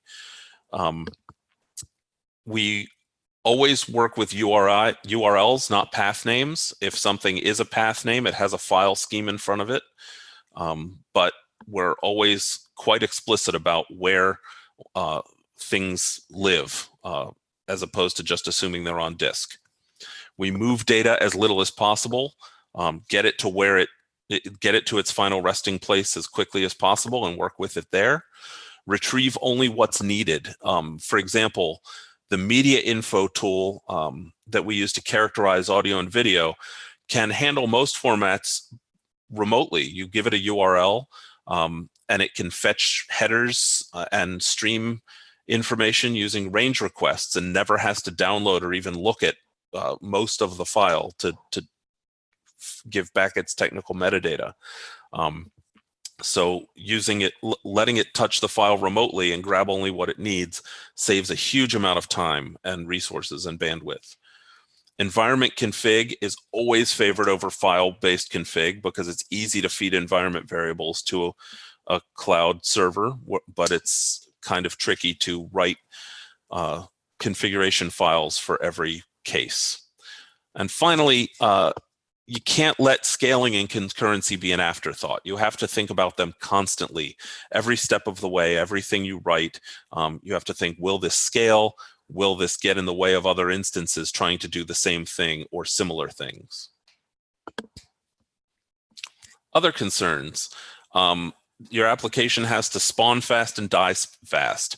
AWS can terminate any instance and or launch a new one at any time for any reason.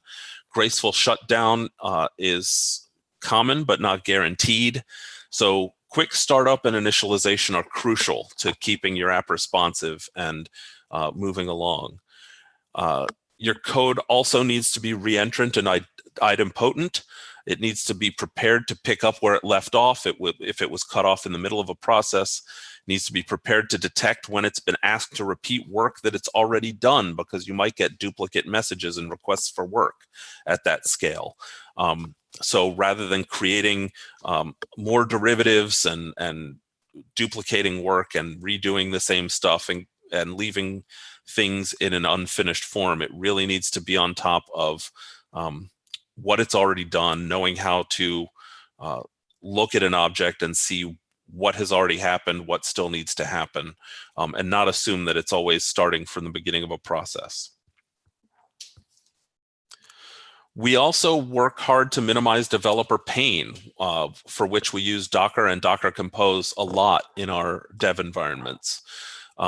We have a homegrown DevStack app with configured containers for the whole Samvera stack, plus Elasticsearch, our Elastic Proxy, our IIIF implementation wrapped inside a Node Express app, a local S3 implementation that runs in a Docker container, Elasticache, which is just Redis, and the simple queue service, Elastic MQ, wrapped in the simple queue service protocol that AWS uses.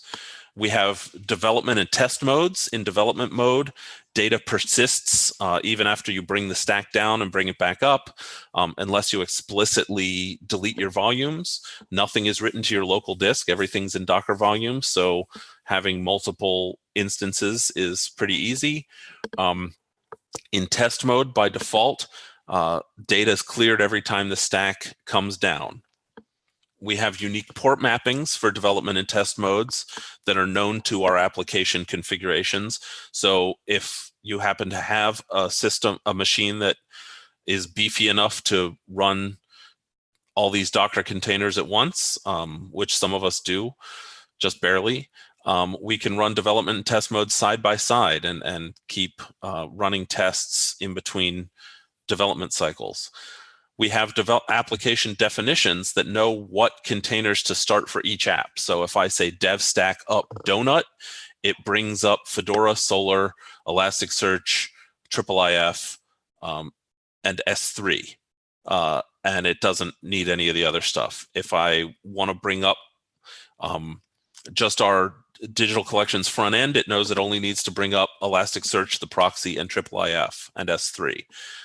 So that helps us a lot as well. It minimizes developer startup time. It minimized my reset of my laptop when I had to do a complete wipe of my system a week ago. I was back up and running in just a couple hours, which was wonderful. Last but not least, think about the people you have. Thinking cloud first probably involves a significant culture shift for both your organization and the people doing the work. Take that into account, give people room and time to get used to that and to learn things. Don't have a single cloud guru. Any coworkers of mine who are watching this presentation will immediately point their finger at me. I am very guilty of the whole over-specialization issue, because it's really, really easy to let the person who knows a little about the thing learn more about the thing, and then keep being the person who keeps learning more about that thing. It's even easier to let the person who knows how to fix the thing be the one who always fixes the thing. And that's not good for your organization or for your team. Let pair programming turn into pair deployment and pair administration and pair maintenance. Those things are important. This isn't unique to cloud environments, but it has been exacerbated by our move to AWS, and it has really shined a light on that issue.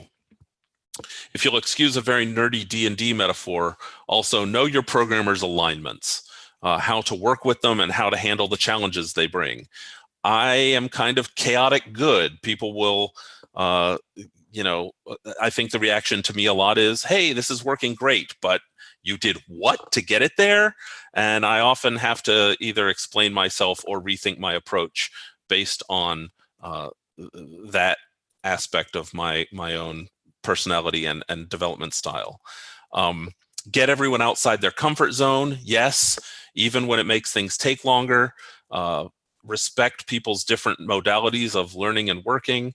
Some people learn stuff better through training, some through one-on-one or group sharing, some through just reading through stuff, and some just by diving into a REPL or some code and doing the thing. So finally, to borrow Samvera's motto that has been reworked a number of times, our spin on it, or mine at least, if you want to go fast, go alone. If you want to increase your party's chances of surviving an owlbear attack, go together. Thank you very much, both to the audience watching and to the entire team at Northwestern that makes this work. Please feel free to hit us up with any questions or comments, and look at our code on our GitHub repo if you are so inspired. Thanks, Michael. I have one question in the queue. I'm not sure if any others will get placed in there, but Giarlo asks, does that mean the NU folks are planning to move away from Elastic Beanstalk to ECS or EKS or the like? That is one of our thoughts right now. I would definitely like to get off of Elastic Beanstalk, even if it means doing in our Terraform infrastructure code a lot of what Elastic Beanstalk already does for us. I would like to have more control over our deployment profiles and our task profiles. Elastic Beanstalk is already just some sugar on top of ECS for us right now anyway. And I want more control over the autoscalers and the other tasks. I'm also a little bit fed up with the one worker queue per application thing. I would like to be able to split out more queues and feed the applications messages a little bit differently than we do now. And Elastic Beanstalk has made that difficult because of its approach to the communication between SQS and the consuming application. So the answer is yes. That is a big part of our thinking right now.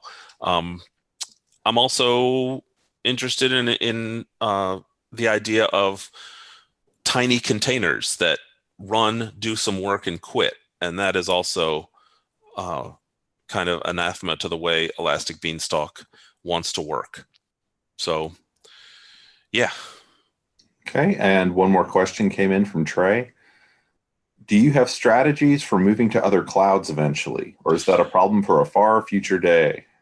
The level of buy-in that we have seen from NUIT in terms of working with AWS, encouraging departments across all our campuses and every department to work with AWS has given us the freedom to say, you know, we are bought into this particular cloud provider for the time being, because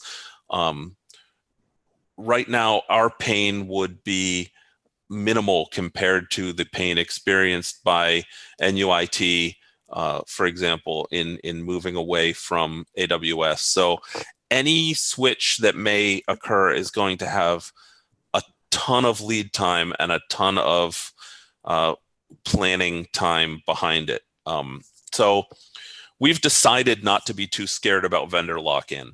I do think about things sometimes when I'm using a really specific AWS niche service, but for the most part, most of what we provision has analogs, at least on other cloud providers, and it would just be a matter of, you know, finding their API and finding their way of rolling stuff out and switching over. So I think about it, but I'm not worried about it. Okay. Well, Michael, thank you so much. We don't have any other questions, so I'm going to go ahead and roll over to John, who is talking Digital Collections by the numbers. Thank you. Thanks, Ryan. I'll just get my screen going here.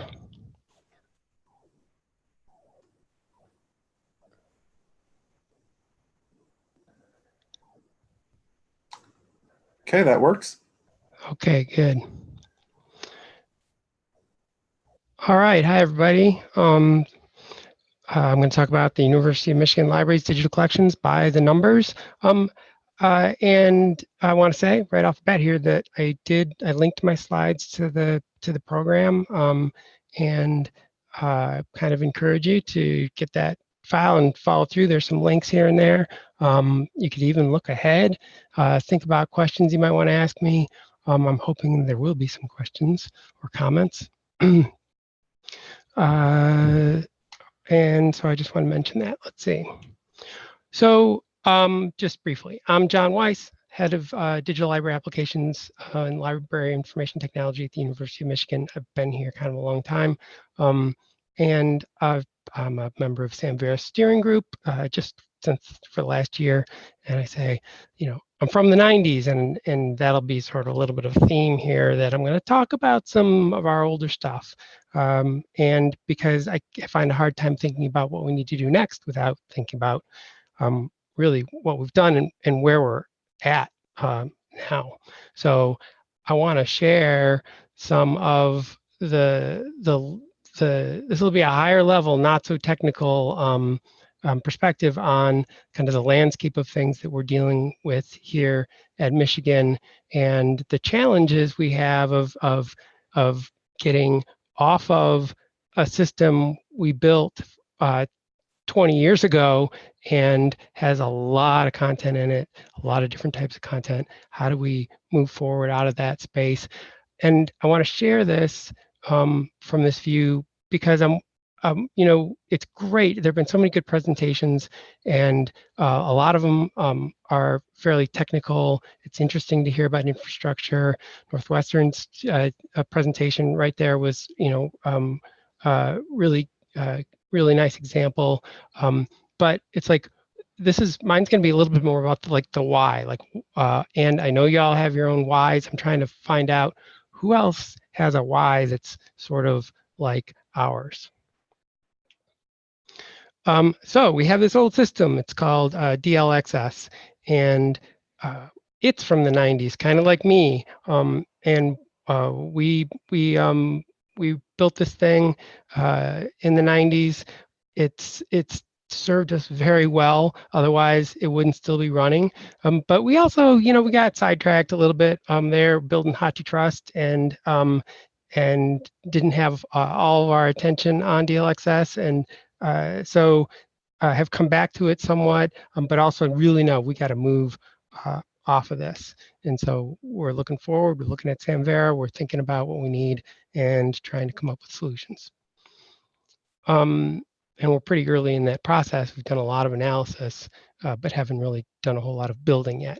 So DLXS is very much geared for collections, and I want to say it has like kind of a tight coupling between preservation and access. That was almost a philosophy really for us.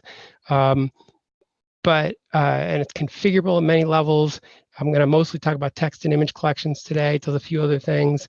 You could arbitrarily group collections. You could also just treat an individual collection in terms of providing access, groups or individually. That's one of the strengths of DLXS.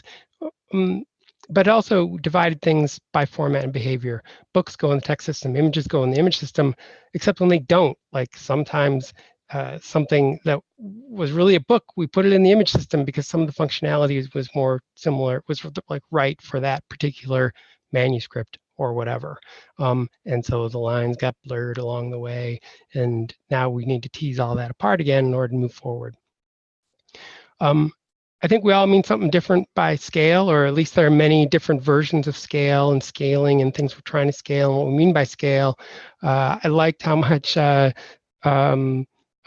Northwestern there was talking about people in the process of what we do, whether it's development or some of the services we provide. And because the people are as important as the technology, probably more important, really. But we have over 290 digital collections, mostly in text collections and image collections. We call the text collection piece text class, image collections piece image class, for better or worse. But to give you some idea of scale, now words, that's a little hard to measure, really. I mean, we measured it, but like, what does that mean anyway? Pixels too. But we have in terms of total titles, about almost 160,000 total images, 2.7 million. So you get a bit of a sense of things in that way. You can click those links down there if you want, and I mean, not right in the presentation, but if you downloaded the file and see some of what I'm talking about. We have some other repositories at play. So Deep Blue Documents, our institutional repository, and DSpace, which we're trying to move toward Hierarchs. Deep Blue Data, which is Hierarchs from the start, and we'll continue working in that form. Fulcrum, preservation publishing platform, Hierarchs plus some custom heliotrope code. Dark Blue, which is not any of these other things. It's modeled a bit on HathiTrust, but really meant for other sorts of things that we don't quite have a solution for, but we also don't immediately need to provide access to, or we have other access mechanisms. But that's part of our landscape here, is just these different repositories, different solutions, and different stages of development, very different stages in some cases when you think about text class and image class being from the 90s. There's some things I like about DLXS that, I helped create DLXS back in the day, so I have a fondness for it. I have a bit of a bias for some of the things it did, but I also know that it's old and crufty and we need to move forward. So, but it really is scaled pretty well in terms of allowing us to normalize content metadata workflows. It's highly configurable per collection. And a lot is possible without touching code. It really is. At the same time, there were a lot of cases per collection where we did touch the code. And now we have a hard time looking at just the content without looking at the code and thinking about how do we bring it. We got to work with all of it in order to figure out how to export out and move to the next thing. So it's difficult at this point to make improvements to satisfy needs and requirements of modern users, especially without a lot of help from developers. I'm just going to give you a few brief blips of what the DLXS system looks like. We're still running this, and this is from image class. A lot of different metadata support for disparate metadata. Really like that, and very flexible in that regard. It's really one of the strengths of DLXS. Searching across collections within a class of collections, so within text class, any set of, or image class, any set of collections could be grouped together and searched. And metadata is mapped for those purposes to DC or anything else you want to map it to, and that's worked very well. There are, over a couple thousand unique fields across all the collections. Just to say, we purposefully supported that. We want to support what's special about each one while also enabling these things to be able to work together, searching across collections. I think we did that pretty well.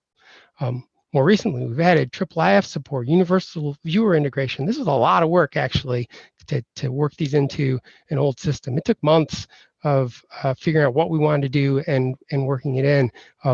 But, this looks pretty modern here, right? But that is DLXS still. So there's the modern view, such as this, and there are lots of examples of things that look older. Here's another relatively modern view. We did a lot of work here to improve the interface and bring in some things that we didn't have, thumbnails for texts, and hit highlighting in next to the thumbnails and things like that. Here's one of the older looking things, but I put this up here because it gives you an indication of the kind of support we had for structured text in text class in DLXS. That XML, you could search the structure. We could really leverage the structure of the XML in search and retrieval.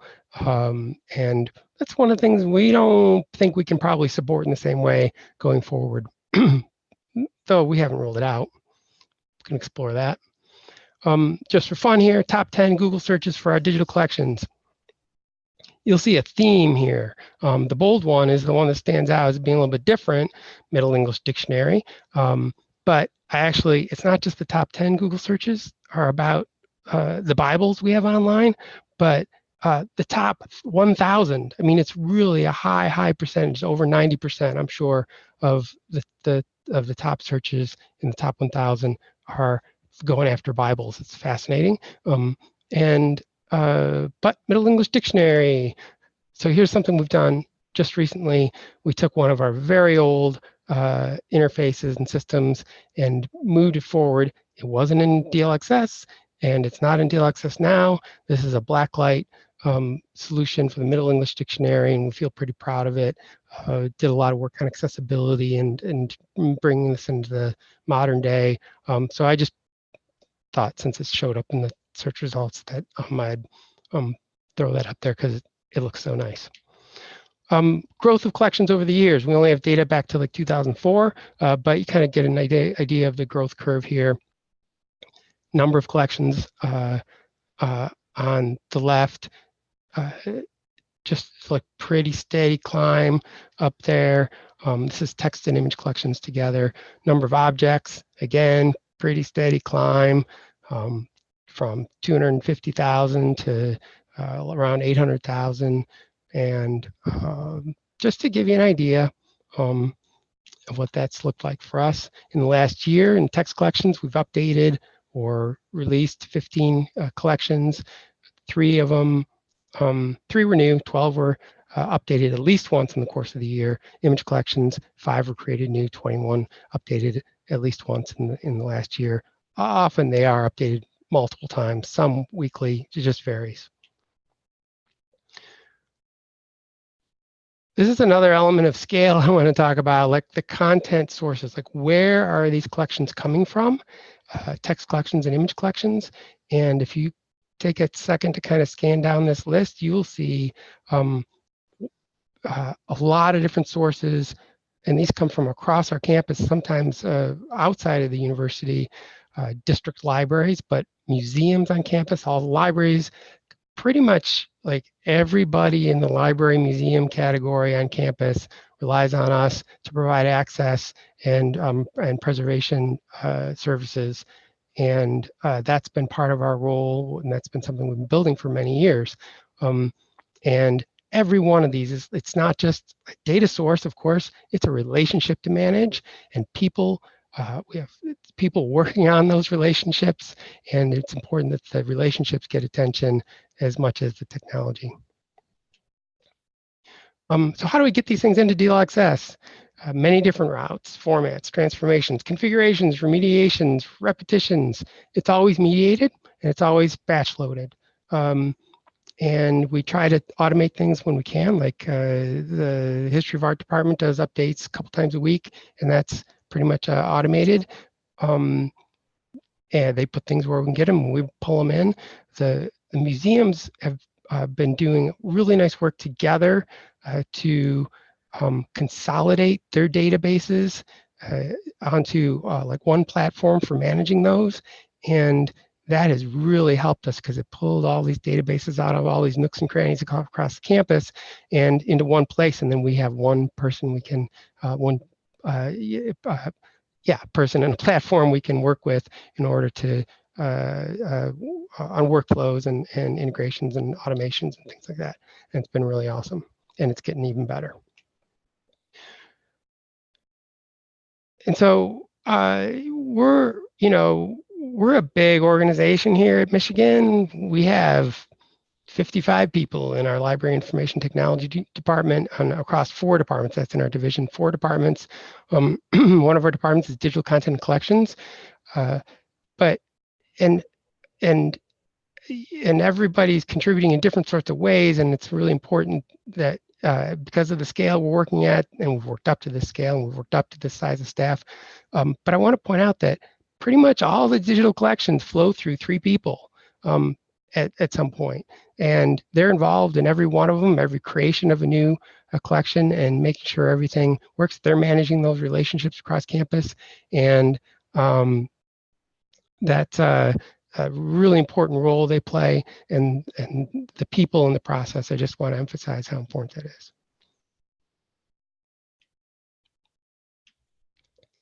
How much your collection's used? I never quite know what to make of this sort of data, but I thought I'd put it up there. In the last 12 months, you can see how many active users, how many daily active users. So part of what I'm wondering is, how does this compare to your institution? And this is true not of this slide necessarily, but for all these slides, like in terms of like sources of content from where, where are they coming from? I'd love to hear your stories about it and do some comparisons and think about the similarities and differences and the types of problems we're trying to solve with technology. So we have something that it's mostly a concept at this point, but it's object class. So it's not image class, it's not text class, it's just kind of anything class. And we think of this as the ouster of DLXS. It's not something we've been, I mean, we're working on it, we're thinking about it, but we really haven't like developed it yet. So we want to get away from the silos of content dependent upon silos of code. We want to be able to store objects of any kind, include any object in any collections, or in no collection at all right now. So like that collection model we have right now is so strong, we really want to kind of break away from that.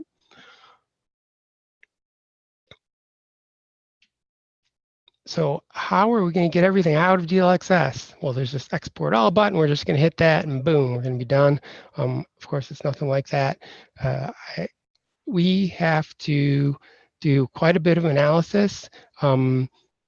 There's information stored at a lot of different levels and a lot of different places that provide that context around an object that we need in order to get things out of the system and put them in a form that we can do the next thing with them. And so we think of this as moving from a lot of implicitly connected pieces of information to being much more explicit in how things are described. And so in order to do that, we're approaching content from lots of different angles.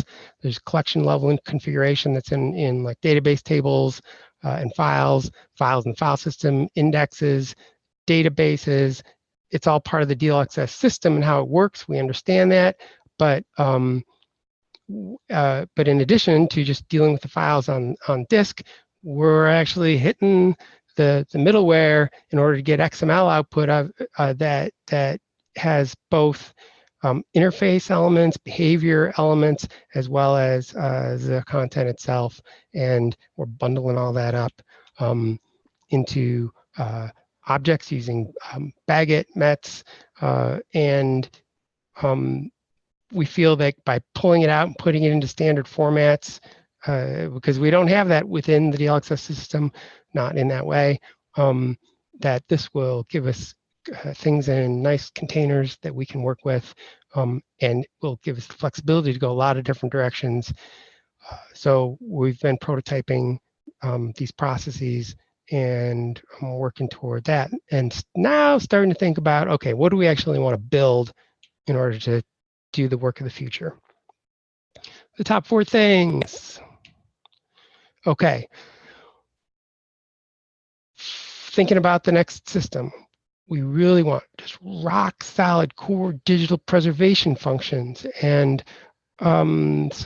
some separation, I think, between that and access, more so than we've had in the past, and other sorts of functions. So ingest, validation, fixity, all types of content, explicit and unambiguous. It's redundant, scalable. We like with ingest and getting things into the repository, we want to be as efficient as we can be. We want to be accountable. We want to know what's there at all times. And so we can just have that, be responsible in that way for those things and have a ton of confidence about that, the preservation piece.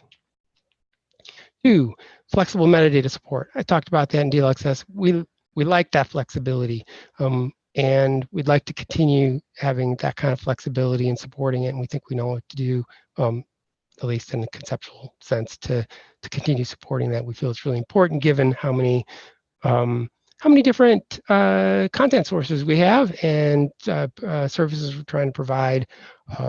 So just to put that out there.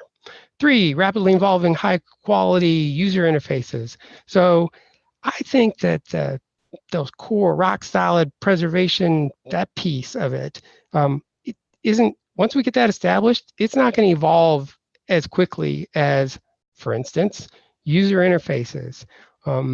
And where if we separate this in the right way, we can have a lot more flexibility to rapidly evolve our user interfaces and provide high quality user experiences, And so that's, and support a lot of different uses, integrations, different customizations even, but we see that moving at a much faster rate. And if things are coupled too tightly, then we get bogged down. We want to empower our content providers to allow them to be more involved in the workflows and the processes, and help them to be engaged in like, what is it that we're doing? What is it that we're providing to them? Because I don't think they always understand it. I think more and more so they do, and they understand what we're doing. They want to be involved, have the potential to be involved more. I talked about the bottleneck of 3 people in our organization and how most things flow through them. So how can we expand that a bit, involve more people, because the skills and the people are out there and the interest is out there, I believe. And so we can share that, distribute that load more. We still have to be sure that we're doing our part to make sure the integrity of the repository is what it should be and everything. But that's something we're trying to do. So adaptability and scalability of infrastructure, workflows, policies, and human capacity are super important for providing and sustaining digital preservation and access services. So that's our view of things. Would love to now or later get feedback from people. What resonates, what is similar or different from what you're facing at your institutions and what you're trying to do. Yeah, so that's it. That's what I got. I'm only a couple minutes over. So if there are questions, I think we could maybe do that. Yeah, let's give it a minute to see if any questions trickle in. I don't have any at the moment, but I took my eye off Slack. So I don't believe we actually have any questions. You were that clear, John. I think what we're going to do then is go ahead and start thinking about wrapping it up. I've only got about 90 minutes worth of comments that I need to get. I'm kidding. We're going to wrap this up in about 5 minutes. Thank you so much, everybody who stuck it out and hung in there with us. It's been a great 2 days. Know that the recordings are going to be available, and we're going to share the slides out with the community. If you were a presenter, please get those slides to me or Chrissy, or link to them on the program. If continuing for quite some time, feel free to send any questions as a participant or a presenter to Virtual Connect 2019 on Slack, and we'll keep an eye on that. We already covered that bit, so I'll move along here. Again, we do want to see you in St. Louis. Be there in October. So it's a great meeting every year, and if the momentum from Virtual Connect is any indication, it's going to be great again this year. And we are going to be in St. Louis, so clang, clang, clang goes the trolley. Make sure that you look for their proposals for papers tomorrow.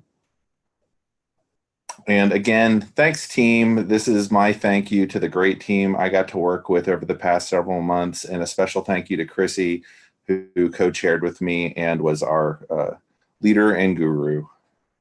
And this is Chrissy. A special thanks to Ryan, who was not only a fantastic co-chair, but has also been a fantastic MC these past 2 days. So thank you, Ryan, and thank you, everyone. My pleasure. And I think that is about it. So we will do this again next year, and we'll be looking for more volunteers to help out. So thanks so much. See everybody in St. Louis.